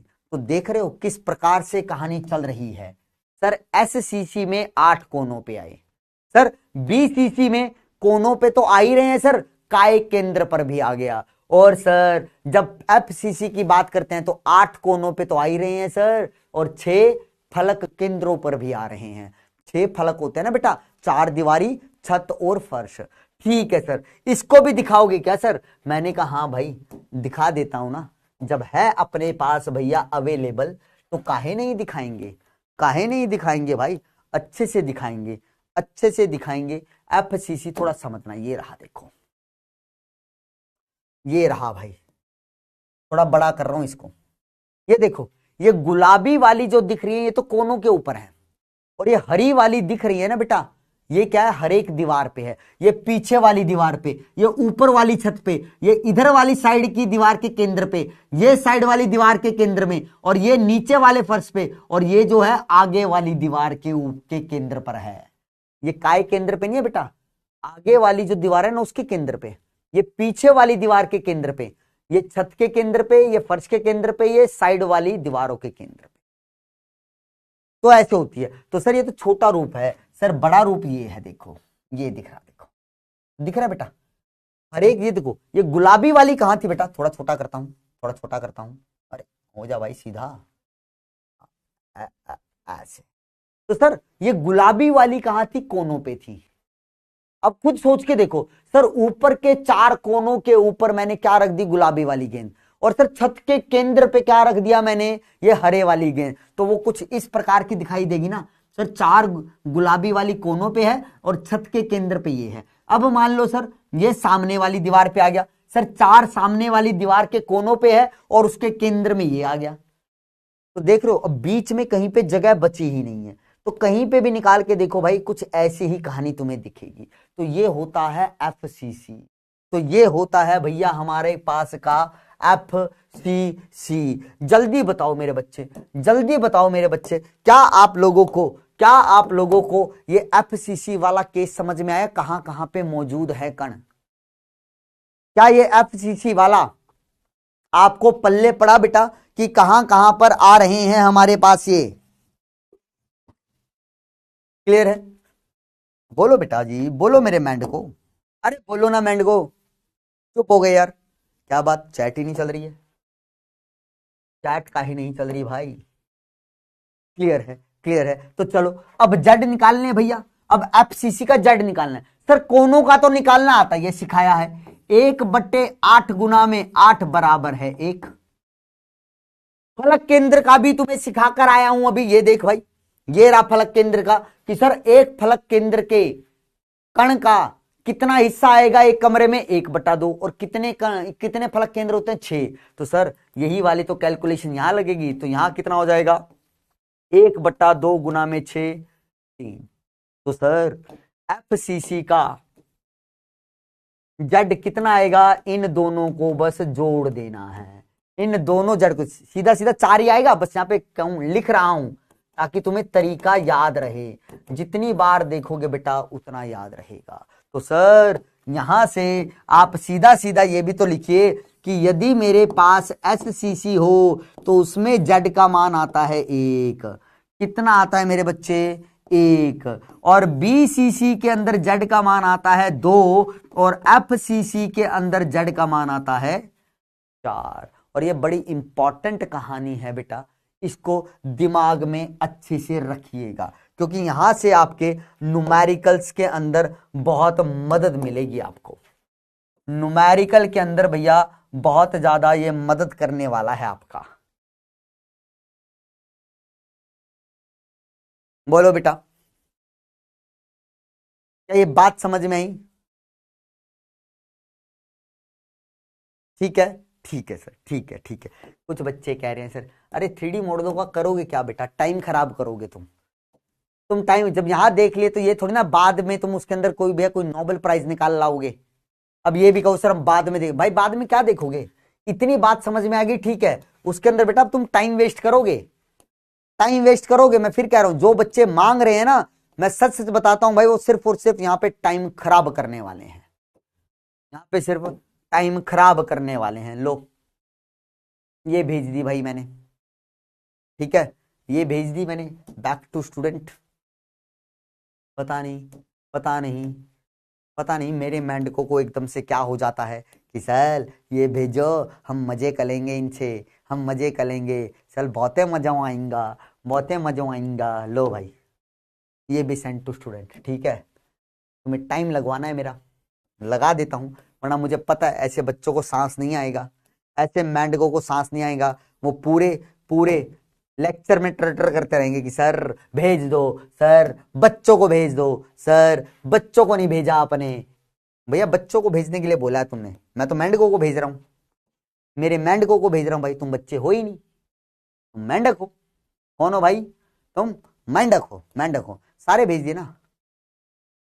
हाँ ये देखो फेस सेंटर्ड क्यूबिक, तुम्हें और अच्छे से दिखाऊं, ये मैंने दिखा दिया ना, देखो फेस सेंटर्ड क्यूबिक तुम्हें यहां से भी अच्छे से समझ में आ जाए। लो सेंड कर देता हूं, दिख रहा है, 8 कोनों पे और हर एक फेस के केंद्र पे, तो कुछ ऐसा दिखाई देगा ये देखो 3D में कुछ ऐसा दिखाई देगा ये, ठीक है, ठीक है। Okay sir, okay sir, thank you so much, thank you बोलो, थैंक यू बोलो, अभी मैंने भेजा तुम्हें, थैंक यू बोलो, थैंक यू बोलो भाई। एनटीए का आज से नेम नेशनल टेररिज्म एजेंसी। अच्छा भाई, सर मंजिल बैच का टाइम सुबह का नहीं हो सकता क्या? नहीं बेटा जी नहीं हो सकता, क्योंकि उस टाइम पे बच्चों की क्लासेस होती हैं। सर काय केंद्र क्या होता है बेटा? कमरे का एक केंद्र होता है। काय का मतलब कमरा लगा लो, या घन लगा लो, या एकक कोष्ठिका लगा लो, ठीक है, एकक कोष्ठिका लगा लो। भाई कोई क्यूब लोगे, उस क्यूब का एक केंद्र तो होगा, तो भाई कमरे को एक क्यूब मान लो, उस कमरे का कोई केंद्र होगा। कहां पे होगा वो केंद्र? तुम कहोगे सर हवा में कहीं लटक रहा होगा। केंद्र यही तो होता है बॉडी का एकदम सेंटर जहां पे होता है, तो हवा में कहीं लटक रहा होगा सर, उसी को काय केंद्र बोल रहे हैं। उसी को क्या बोल रहे हैं बच्चे? काय केंद्र बोल रहे हैं। अरे वाह, मेरे मेंढक बड़े समझदार हैं भाई। सर परसेंट निकालना सिखाए, सर परसेंट निकालना। अभिषेक कुमार जी कौन सी परसेंट की बातें कर रहे हो? कौन सी परसेंट की बातें कर रहे हो आप? परसेंट जो बोल रहे हो बेटा वो पैकिंग फ्रैक्शन है, वो आगे सीखेंगे, ये थोड़ी ना अभी से सिखा दूंगा बेटा, उसके लिए बहुत कुछ सीखना बाकी है अभी। अभी भैया एक साथ मत भागो। थैंक यू बेटा जी, थैंक यू। चलो चलो चलो चलो, अभी अभी मुझे बातों में मत उलझाओ, बातों में मत उलझाओ। अब आ जाओ, देखो काम की बातें, अब आ जाओ भाई काम की बातें। अब सवाल दे रहा हूं, क्वेश्चन देता हूं, सुनना। अब जो ये परसेंट वाली बातें हैं बेटा, परसेंटेज वाला अभी आगे टॉपिक आएगा, ये नहीं है कि आते यहीं पे सिखा दूंगा। वो पैकिंग फ्रैक्शन होता है, पैकिंग फ्रैक्शन क्या होता है परिभाषित करना है, उसको निकालने के लिए तुम्हें बहुत सारी चीजें आनी चाहिए, तो वो भी हमारी बाकी है, ठीक है। चलो आ जाओ, आ जाओ। अच्छा, क्वेश्चन करने से पहले तुम्हें एक चीज और समझानी है मुझे, ठीक है, क्योंकि क्वेश्चन में उनका इस्तेमाल होगा। देखो जब तक पूरे टॉपिक नहीं होंगे तो तुम्हें अच्छे क्वेश्चंस नहीं करवा पाऊंगा, तुम्हें अच्छे क्वेश्चंस नहीं करवा पाऊंगा भाई। तो देखना, जल्दी जल्दी बना देता हूं, जल्दी जल्दी बना देता हूं, ठीक है सर बना डालो। ये देख भैया, ये एक मेरे पास क्यूब है, ये एक मेरे पास क्या है मेरे बच्चे? क्यूब है, ठीक है। अब इस क्यूब के अंदर तुम्हें दो चीजों की चर्चा करनी है। एक होता है क्या बेटा? एक होता है हमारे पास काय विकर्ण, एक होता है फलक विकर्ण। समझना बात को, एक होता है काय विकर्ण, एक होता है फलक विकर्ण, ठीक है। इधर लिख रहा हूं, इधर मैं लिख रहा हूं बेटा काय विकर्ण के बारे में,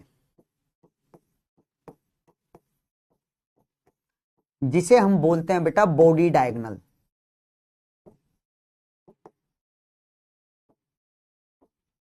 ठीक है, ठीक है सर। एक होता है सर हमारे पास फलक विकर्ण,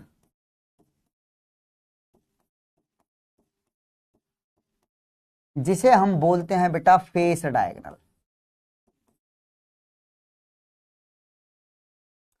ठीक है, ठीक है सर। सर हमें क्या करना है इस क्यूब के अंदर, उसने ये कहा कि बताओ फेस डायगोनल की कितनी लंबाई होगी, मतलब फलक विकर्ण की क्या लंबाई होगी, कितनी उसकी पैमाइश होगी, उसकी कितनी मतलब लेंथ होगी। ऐसी वो किसकी पूछेगा बेटा, बॉडी डायगोनल की, कि बॉडी डायगोनल की लंबाई कितनी होती है एक क्यूब के अंदर। कैसे निकालना है उसका इस्तेमाल यहाँ पे न्यूमेरिकल्स में होगा। तो बेटा मैंने क्यूब माना, क्यूब क्या होता है सर, जिसकी सारी भुजाएं बराबर होती हैं, मतलब चाहे उसकी लंबाई देखो, चाहे उसकी चौड़ाई देखो, चाहे उसकी भैया ऊंचाई देखो, लंबाई चौड़ाई ऊंचाई सारी की सारी जहां पे बराबर हो जाए तो उसको क्या बोलते हैं बेटा, क्यूब बोलते हैं। तो इसका मतलब मैं मान लेता हूं कि यहां पे सर जो एक क्या है, सुनना जरा बात को, जो एक भुजा है वो मैंने मान लिए ए है, उसकी कितनी लंबाई है बेटा, ए लंबाई है। तो इसकी कोई भी भुजा ले लो बेटा, ए लंबाई की मिलेगी तुम्हें, चाहे ये वाली देखो, चाहे ये वाली देखो, चाहे ये वाली देखो, चाहे ये वाली, चाहे कोई भी देख लो भाई, ये सब ए मिलेंगी।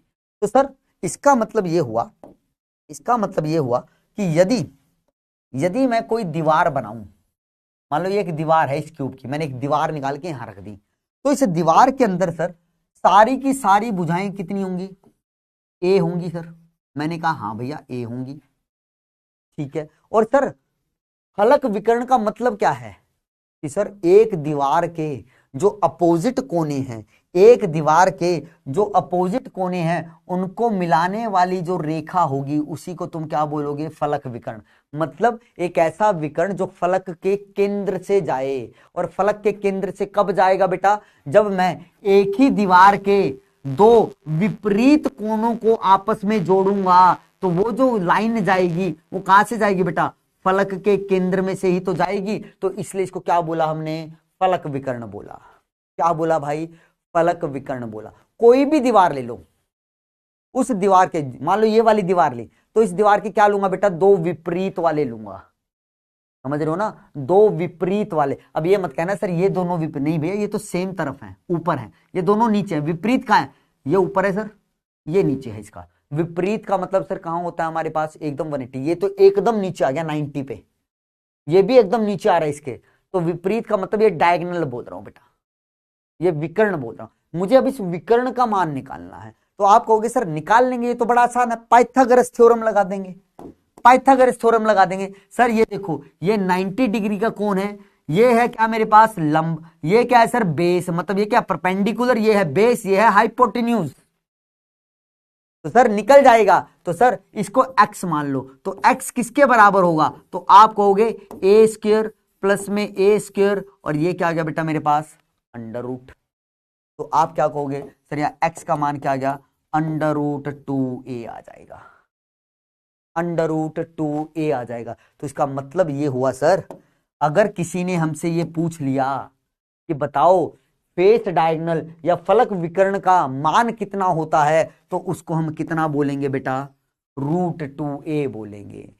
मैं फिर कह रहा हूं, मैंने ये माना है, मैंने ये माना है कि यहां पे जो क्यूब है उसकी क्या है बेटा, हमारे पास एक भुजा, एक लाइन कितनी है, ए है। तो सर यहां पे ये क्या लिया मैंने, इसकी एक दीवार ले ली या छत ले लो, कुछ भी ले लो भाई, और वहां पे मैंने एक विकर्ण बनाया, उस विकर्ण को मैं क्या बोलूंगा बेटा, एक दीवार के दो विपरीत कोनों को मिलाने पर जो चीज बनते हैं उसको क्या बोलेंगे बेटा, विकर्ण। और कौन सा बोलेंगे बेटा, फलक विकर्ण।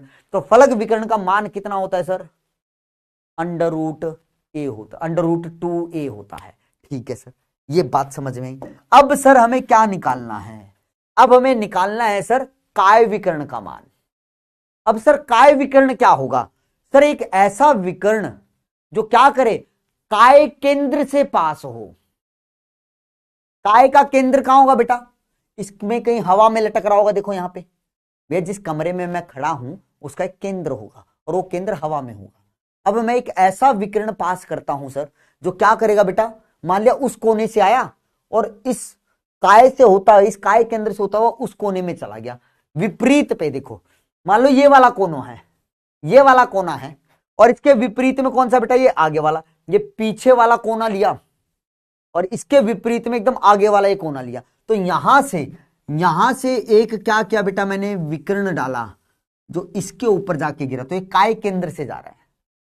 कहां से जा रहा है भाई, काय केंद्र से जा रहा है। मैंने कहा बहुत सही है भाई, मैंने कहा बहुत सही है भाई। तो इसका मान मुझे निकालना है, इसका मान बेटा मुझे निकालना है। तो कैसे निकालेंगे भाई, तो कैसे निकालेंगे, तो सर पाइथागोरस थ्योरम यहां पे भी लगानी पड़ेगी। तो अब सुनना, अब सुनना, मैंने क्या किया, मैंने कुछ ऐसा कर दिया, सुनना। कौन सा कलर लूं, ये लेता हूं। तो देख भाई, ये वाली भुजा ली मैंने, इसका मान कितना होगा, आप कहोगे सर इसका मान होगा ए, ठीक है, इसका मान कितना होगा बेटा, ए होगा, ठीक है सर। और सर मैंने क्या किया, इस कोने को इससे मिला दिया, देखो ये मिला दिया। तो अब तुम्हें ध्यान किस पे देना है, इस हरी रेखा पे और इस गुलाबी रेखा के। तो सर ये नीचे वाली जो हरी रेखा है इसको जरा गौर फरमाना। तो सर ये नीचे वाली हरी रेखा अगर तुम देखोगे तो ये नीचे फर्श दिखाई दे रहा है, देखो ये नीचे का फर्श है, यहां पे ये नीचे का फर्श है। तो इस फर्श के कहां पे जा रही है बेटा, इस फर्श के दो विपरीत कोनों को मिला रही है और इस फर्श के केंद्र से जा रही है। तो मतलब क्या हुआ सर, ये एक फलक विकर्ण हो गया, किसका, इस फर्श का, ये फलक विकर्ण हो गया। थोड़ा सा सोच के देखो, आंखें बंद करो भैया, और जैसा कह रहा हूं वैसा ही सोचना। कोई भी एक कोना पकड़ लो भाई, मान लो तुम इस तरफ मुंह करके बैठे हो तो तुम्हारे मुंह की तरफ ऊपर दो कोने, किसी भी कोने को पकड़ लो। मैंने कहा भाई दाईं तरफ वाला कोना पकड़ लेना, दाईं तरफ वाले कोने से तुम नीचे की तरफ एकदम विपरीत दिशा में, ठीक है, ऐसे ये एक ऊपर वाला और इसके विपरीत दिशा में एक लाइन, सोचो कि लाइन आती है, ठीक है, वो है तुम्हारा काय केंद्र, वो है तुम्हारा काय केंद्र, क्योंकि वो क्या कर रहा है सर, इस कमरे के केंद्र से जा रहा है, ठीक है सर। इसको मिला दिया। तो सर जिस कोने को तुमने पकड़ा है उस कोने के एकदम नीचे एक सीधी रेखा आती है जो नीचे वाले कोने से मिलती है। इस कोने को पकड़ा था, इस नीचे वाले कोने पर आ गए तुम, ठीक है सर, आ गए सर। फिर नीचे से एक लाइन मिलाते हुए आए और उस कोने पे ही मिला दी जहां पे तुमने क्या किया था, वो काय विकर्ण मिलाया था। तो तुम देखोगे जो नीचे वाली रेखा है वो कहां से जा रही है सर, फलक के केंद्र से जा रही है। तो वो क्या कहलाएगा, फलक विकर्ण कहलाएगा। क्या कहलाएगा मेरे बच्चे, फलक विकर्ण। तो सर अब तो कुछ बचा ही नहीं, मैं इसको अगर बाहर निकाल के दिखाऊं ना तो बाहर ये कुछ ऐसा दिखाई देगा, ये कुछ ऐसा दिखाई दे रहा है मेरे बच्चे। देख, ये देखने में ऐसा लग रहा है लेकिन ये 90 डिग्री का है। देखो इनके बीच में 90 डिग्री का एंगल है, इनके बीच में क्या है भाई, ये 90 डिग्री का एंगल बनेगा भाई। भाई देख, एक ऐसे खड़ा है, एक ऐसे जा रही है, एक ऐसे जा रही है, तो इन दोनों के बीच में तो ये 90 डिग्री का रहने वाला है ना हमेशा, ठीक है। तो ये 90 डिग्री है, थोड़ा टेढ़ा लग रहा है लेकिन ऐसा है नहीं, ठीक है। तो सर ये 90 डिग्री का हुआ। सर इसका मान है ए, ये वाली है ए, और सर अभी अभी हमने निकाला है फलक विकर्ण का मान। तो सर ये नीचे वाली क्या है, √2a, तो इसको x मान लो। तो पाइथागोरस थ्योरम अभी भी लग जाएगी, क्या लग जाएगी, पाइथागोरस थ्योरम। तो पाइथागोरस थ्योरम लगा दो। सर x किसके बराबर होगा, अंडर रूट किसके बराबर हो जाएगा, a² जमा में √2a। मैंने सही किया, इसके बराबर हो गया भाई, ठीक है। इसको सॉल्व कर लोगे भाई, हाँ सर इसको सॉल्व करें तो x का मान यहां पे क्या आएगा बेटा, √3a आ जाएगा। क्या आ जाएगा भाई, √3a आ जाएगा। समझ गए बेटा, समझे के नहीं समझे। अच्छा इसको स्क्वायर करूंगा ना बेटा, ये स्क्वायर में है, सॉरी कभी कहो कि सर गड़बड़ हो गया। अब तो हो जाएगा ना, a² जमा में √2a, तो √2 का स्क्वायर करो तो 2 आएगा, तो यहाँ पे 2a² बचेगा। तो 2a² जमा में a² कितना आएगा बेटा, अंदर 3a²। तो 3a² को क्या लिख सकता हूँ, √3a लिख सकता हूँ। क्या लिखता हूँ बेटा, √3a। तो सर यहां से मेरे पास अब इतना याद रखिएगा बेटा, जब भी तुमसे काय केंद्र या काय विकर्ण का मान पूछा जाए तो कितना बोलोगे, √3a। और सर जब आपसे किसका पूछा जाए, फलक विकर्ण का मान पूछा जाए तो किससे बोलोगे बेटा, √2a। फलक विकर्ण कहां से जाता है सर, एक दीवार ली हमने और उस दीवार के दो विपरीत कोनों को मिलाया तो वो कहां से जाएगा सर, दो कोनों को मिलाएगा और फलक केंद्र से जाएगा। और सर काय विकर्ण कहां जाएगा सर, ये भी दो कोनों को मिलाएगा लेकिन कहां से जाएगा, काय के केंद्र से जाएगा। क्लियर है, कहां से जाएगा बेटा, काय के केंद्र से जाएगा। जल्दी बताओ क्या इतनी बात आप लोगों को समझ में आई?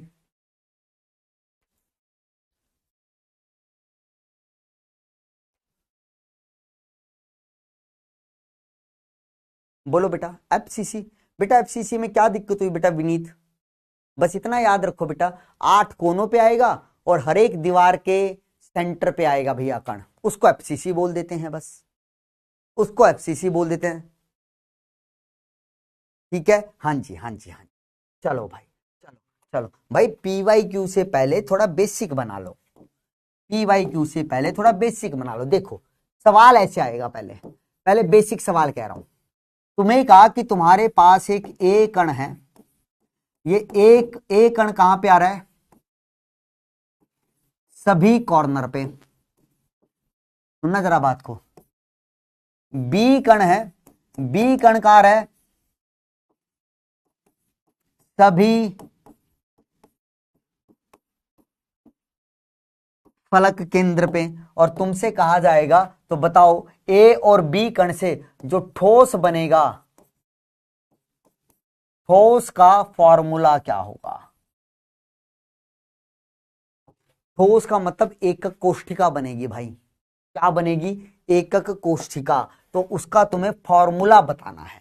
तुम्हें बता दिया गया कि वो एकक कोष्ठिका के अंदर दो कण हैं, एक ए है एक बी है। ए कहां पे है बेटा, सभी कोनों पे। बी कहां है बेटा, सभी फलक केंद्र पे। ठीक है, तो वहां से एकक कोष्ठिका बनेगी जो ठोस रूप में होगी, तो उसका फॉर्मूला पूछा है। तो कुछ नहीं करना भाई, तुम्हें यहाँ पे जड़ का मान निकाल लेना है। तो तुम्हें कहा गया कि जो ए है वो कहां पे है बेटा, कोनों पे। तो कोनों के ऊपर जो कण आएगा उसका जेड का मान कैसे निकालते हो, तो तुम कहोगे 1/8 गुना में 8, तो ये आ गया सर 1। तो मतलब जो एकक कोष्ठिका बनेगी उसमें अगर मैं क्या कहता हूं, जो ए कण है उसका कितना भाग आ रहा होगा, उस एकक कोष्ठिका में 1 आ रहा होगा। वास्तविकता में भैया 8 कोनों पे ए तो रखा हुआ है, लेकिन एकक कोष्ठिका में उसका कुल हिस्सा कितना ही आ रहा है, सिर्फ 1 ही आ रहा है। ठीक है सर। सर बी के लिए भी तुम ऐसी जड़ निकाल दोगे, बी कहां पे आ रहा है सर, फलक केंद्र पे। तो सर बी मतलब फलक केंद्र का जड़ कैसे निकालते हो, तुम कहोगे 1/2 गुना में 6, तो ये आ गया 3। तो इसका मतलब क्या हुआ सर, इसका मतलब ये हुआ कि उस एकक कोष्ठिका में जो बी का कुल हिस्सा है वो कितना आ रहा है, सिर्फ 3 आ रहा है। तो यहां पे फॉर्मूला क्या बन गया बेटा, तुम फॉर्मूला क्या लिखोगे, यहां पे लिखो A1, यहां पे लिखो क्या बेटा, यहां पे क्या लिखोगे बेटा, B3। इनको जोड़ के लिख दो तो क्या बन गया, A1 B3, या फिर इसे क्या लिख सकता हूं बेटा मैं, AB3, क्योंकि एक लिखने की आवश्यकता होती नहीं है, तो ये इसका फॉर्मूला बन गया। तो जब भी तुमसे फॉर्मूला पूछा जाए इस प्रकार से कणों की स्थिति देकर, तो तुम्हें कुछ नहीं करना भाई, जो कण जहां तुम्हें बता रखा है उसका जड़ का मान निकाल लो, बस उसका क्या निकाल लो बेटा, जड़ का मान। ये 1/2 गुना में 6 क्यों हुआ पता चला, क्योंकि सर फलक पे जो एक क्या होता है, फलक केंद्र पे जो एक कण होगा वो 1/2 हिस्सा देगा एक कोष्ठिका में, और 6 क्या होते हैं मेरे पास फलक, जहां पे क्या होगा बेटा, वो कण होंगे, क्योंकि इसने लिखा है ना सभी फलक केंद्रों पे है। कितने फलक केंद्र हैं, 6, और एक फलक केंद्र का कितना हिस्सा आता है, 1/2। ठीक है, ठीक है सर। तो सर ये तो बड़ा आसान था, ये तो बड़ा आसान था। और क्वेश्चन दो, ठीक है ना भाई, और क्वेश्चन देता हूं। देख मैंने फिर से वही कहा, ए कहां पे आ रहा है, कॉर्नर पे, सारे कॉर्नर पे। बी कहां आ रहा है बेटा, फलक केंद्र पे ना। और सर सी कहां पे आ रहा है मेरा, अंत्य केंद्र पर। तो तुम्हें क्या बताना है बेटा, वही ठोस का फॉर्मूला। ऑप्शन भी दे देता हूं, ऑप्शन भी दे देता हूं, A3B3C, बी देता हूं AB2C3, और सर फिर दे देता हूं, फिर दे देता हूं क्या भैया, AB3C3, और डी दे देता हूं भैया ABC। ठीक है, तो 30 सेकंड का समय है तुम्हारे पास, मुझे इसका जवाब दीजिए, मुझे इसका जवाब दें बच्चे। तब तक मैं एसी चला लूं भाई, गर्मी हो गई है बहुत।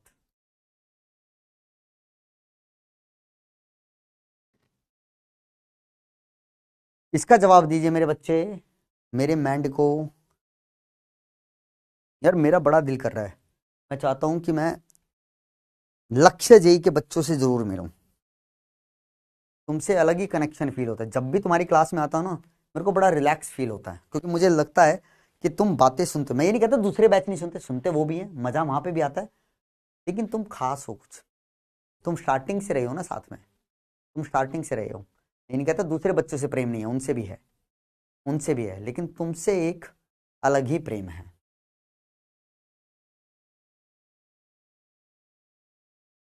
बेटा ठंड, पुंदीर जी मैं बताऊं बेटा, जहां मैं खड़ा होकर पढ़ा रहा हूं ना, ऊपर 40 वॉट की 8 ट्यूब लाइट लगी हुई हैं, और ये जो स्क्रीन है ये बहुत हीट फेंकती है बेटा, और सारा कमरा बंद है, तो बहुत गर्मी हो जाती है।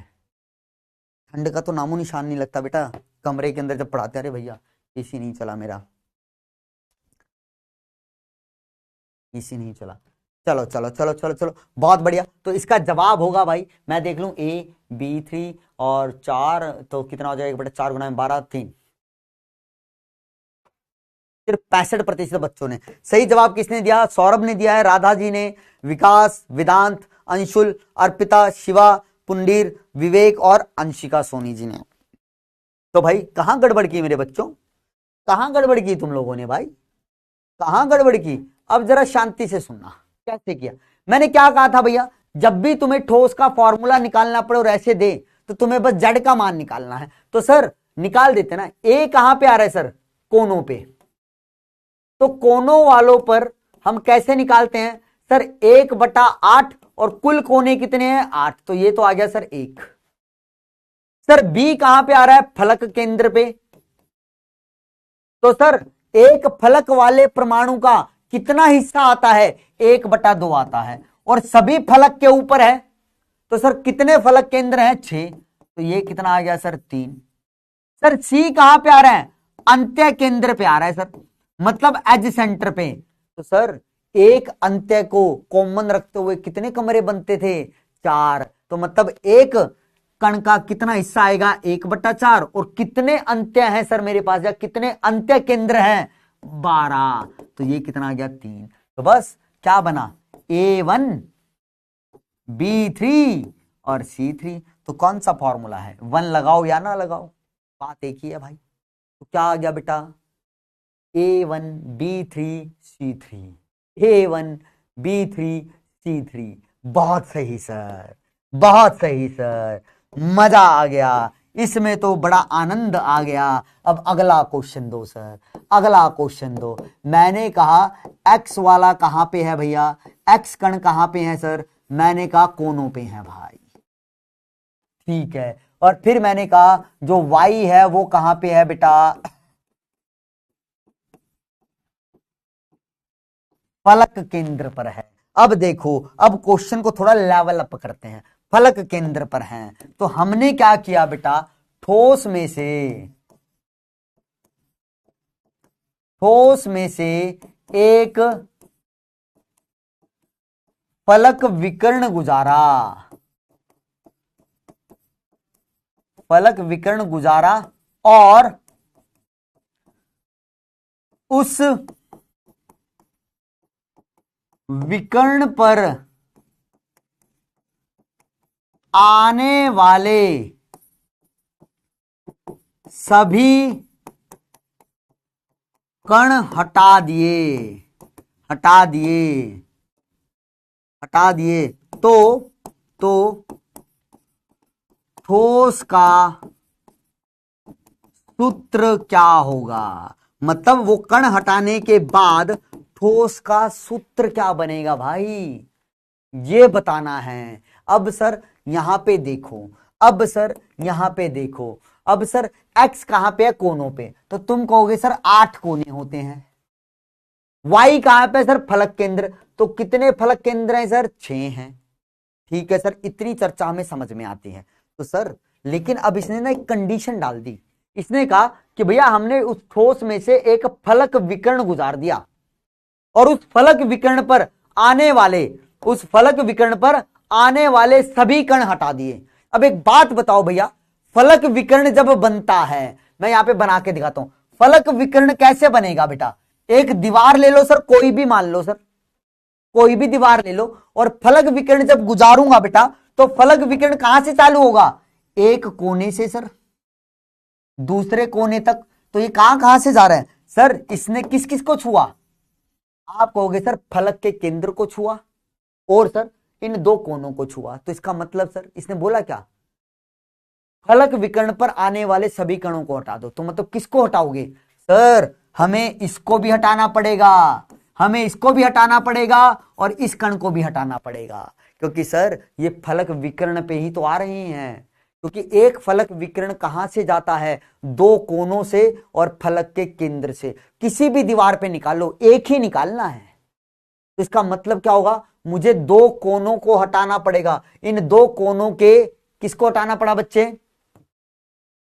कणों को हटाना पड़ा, और सर इस फलक केंद्र को भी हटाना पड़ा। तो बस अब तो कुछ बचा ही नहीं सर। तो देखो ना सर, ए कहां पे आ रहा है सर, कोनों पे, ए कहां पे आ रहा है, कोनों पे। तो एक कण का कितना हिस्सा आएगा जो कोने पे आता है सर, उसमें कोई बदलाव नहीं है, 1/8 आता है सर। कितना आता है बेटा, 1/8 ही आता है। लेकिन अब ये बताओ कितने कुल कोने होते हैं, 8 होते हैं। तो लेकिन सर अब कितने रखूंगा यहां पे गुना में, 8 नहीं 6 रखूंगा। क्यों, क्योंकि सर 8 तो कब रखते, जब 8 कोनों पे कण होते हमारे पास। लेकिन अब तो ये साफ साफ कह रहा है कि विकर्ण पे आने वाले कणों को हटा दो। तो मतलब ये दो कोने वाले कण तो मैंने हटा दिए ना। तो इसका तात्पर्य ये हुआ 8 कोनों पे जो आ रहे थे कण, उनमें से 2 को हटा दिया। तो कुल कितने कोनों पे ही आ रहे हैं, सिर्फ 6 पे आ रहे हैं। तो सर यहां पे गुना में 6 करूंगा। 8 तो कब करते थे बेटा, देखो इसमें कोई बदलाव नहीं है, ये तो अभी भी सही है भाई कि एक कोने के ऊपर जो कण आएगा, एक कोष्ठिका में उसका कितना हिस्सा आएगा, 1/8। तो गुणा में 8 क्यों करते थे सर, क्योंकि सर 8 कोनों पे मानते थे हम कण। लेकिन सर अब 8 कोनों पे बचे ही नहीं, क्योंकि ये 2 तो हटा दिए। तो 8 में से ये 2 गए तो कितने बचेंगे, 6। तो इसलिए गुना में 6 किया। तो ये कितना आएगा बेटा, तो आप कहोगे सर ये आ गया 3/4। 2 से कट गया ना भाई, 2 चौके 8, 2 तिया 6। ठीक है सर, अब बी पे आओ सर, अब बी पे आ जाओ। बी में भी यही कहानी है सर, कहां पे आ रहा है, फलक केंद्र। तो सर एक फलक केंद्र पे जो कण आएगा उसका कितना हिस्सा आता है सर, इसमें कोई बदलाव नहीं है, 1/2 ही आएगा। लेकिन सर ये वाला फलक केंद्र का तो मैंने हटा दिया। एक ही क्यों हटाया, क्योंकि सर एक ही फलक विकर्ण बना रहे हैं और उसके ऊपर क्या आएगा सर, वो एक ही फलक केंद्र से जाएगा ना, तो इसको हटा दिया। तो सर पहले क्या करते थे, यहां पे 1/2 गुना में 6 करते थे। क्यों सर, क्योंकि हम ये मानते थे कि भाई सभी फलक केंद्र पे कण आ रहा है। लेकिन सर अब सभी पे आ ही नहीं रहा, वो खुद कह रहा है कंडीशन के हिसाब से एक फलक केंद्र का हट जाएगा, तो मतलब सिर्फ 5 फलक केंद्र पे ही तो बचेगा, बोलो हाँ के ना। तो इसलिए यहां पे गुणा में 5 होगा। तो ये कितना आ गया बेटा, 5/2 आ गया। तो अब इतना दिमाग तुम्हें लगाना पड़ेगा, और आसान भी है भाई, आसान भी है, ये कोई ज्यादा मुश्किल नहीं है, ये कोई ज्यादा मुश्किल नहीं है मेरे बच्चे। तो सर यहां पे ए का मान कितना हो जाएगा, ए का मान हो जाएगा 3/4 और बी का मान कितना हो जाएगा सर, 5/2। तो सर अब यहां पे एलसीएम ले लो 4, तो कितना बनेगा, तो सर ये बनेगा 3 और ये कितना बनेगा 10। समझ रहे हो ना। तो एलसीएम लेके लिखूंगा बेटा, तो ये देखो मैथ्स ही कर रहा हूं बेटा, एलसीएम को हटा दो, 4 ले लिया तो ऊपर क्या बन जाएगा, A3 और B10। 4 ले लिया ना भाई, तो 4 लूंगा तो यहाँ तो 3 ही आ जाएगा, यहाँ पे 2 पे जाएगा तो 2 पंजे 10। तो इसको बेटा मैं ऐसे भी लिख सकता हूं, इसको बेटा जी मैं ऐसे भी लिख सकता हूं। जल्दी से बताओ, जल्दी से बताओ बच्चे, क्या ये वाली कहानी आप लोगों को समझ में आई? फिर एक सवाल देता हूं, वो आपके घर के लिए होगा, जल्दी बताओ। मैं इतने सवाल निकाल लेता हूं आपका।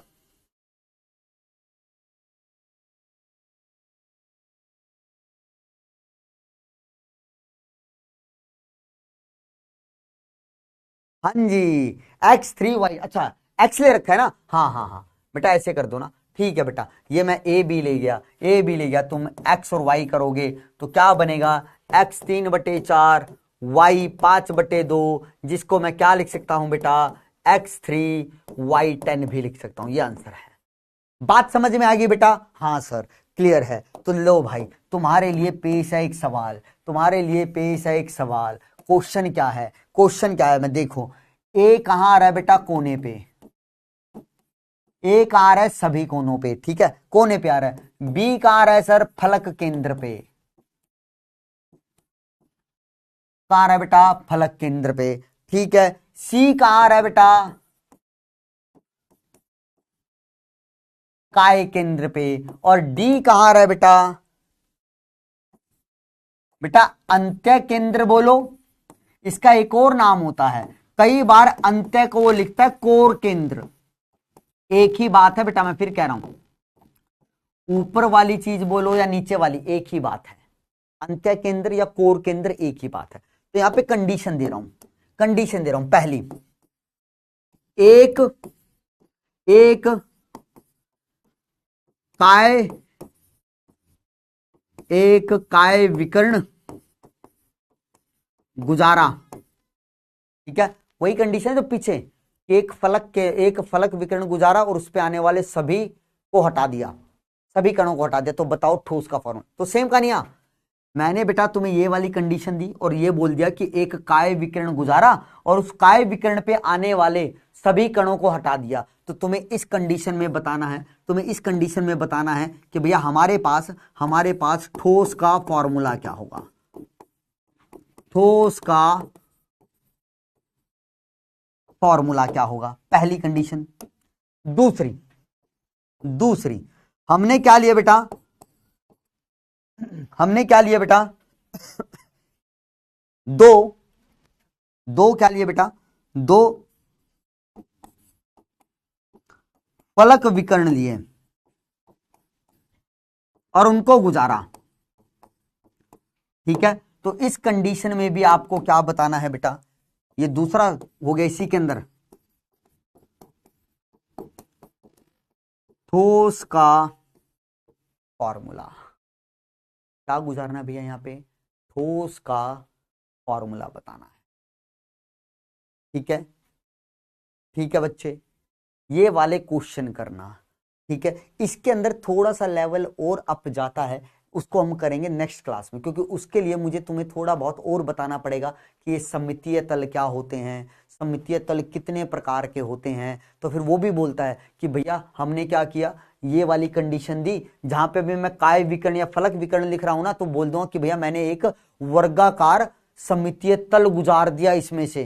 तो बताओ सममितीय तल गुजारने, जो सममितीय तल मैंने गुजारा है उसके ऊपर जितने कण हैं उनको हटा दो और फिर बताओ ठोस का फॉर्मूला, फिर बताओ ठोस का फॉर्मूला। तो ये वाली कहानियां चलती हैं हमारे पास। क्या ये बात क्लियर है मेरे बच्चे, ठीक है, क्या ये बात क्लियर है बेटा? बेटा अभी वीडियो कॉल नहीं कर पाऊंगा क्योंकि मेरी अभी एक और नेक्स्ट क्लास है, मुझे उसकी भी तैयारी करनी है, मुझे करूंगा, पक्का करूंगा, चिंता मत करो। अभी ये हफ्ता ना बड़ा बड़ा अभी बिजी सा हो गया, अभी ये लगा लो और ज्यादा बिजी हो गया हूं, क्योंकि एक तो क्लास भी आ गई है, 3 बैच चल रहे हैं और ऊपर से मंजिल की क्लासेस भी आ जाती हैं, तो बड़ा बिजी सा हो गया अभी स्केड्यूल,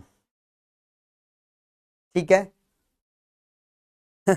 एक पूछ रहे सर आपकी शादी हुई? नहीं बेटा जी मेरी शादी नहीं हुई है, मेरी शादी नहीं है। चलो बेटा चलिए चलिए चलिए, आज के लिए इतना ही, आज के लिए इतना ही करते हैं, ठीक है। तो आज की क्लास को मैं यहीं समाप्त करता हूं और आशा करता हूं जितना मैंने आप लोगों को बतलाया है, पढ़ाया है, वो आपको अच्छे से समझ में आया होगा।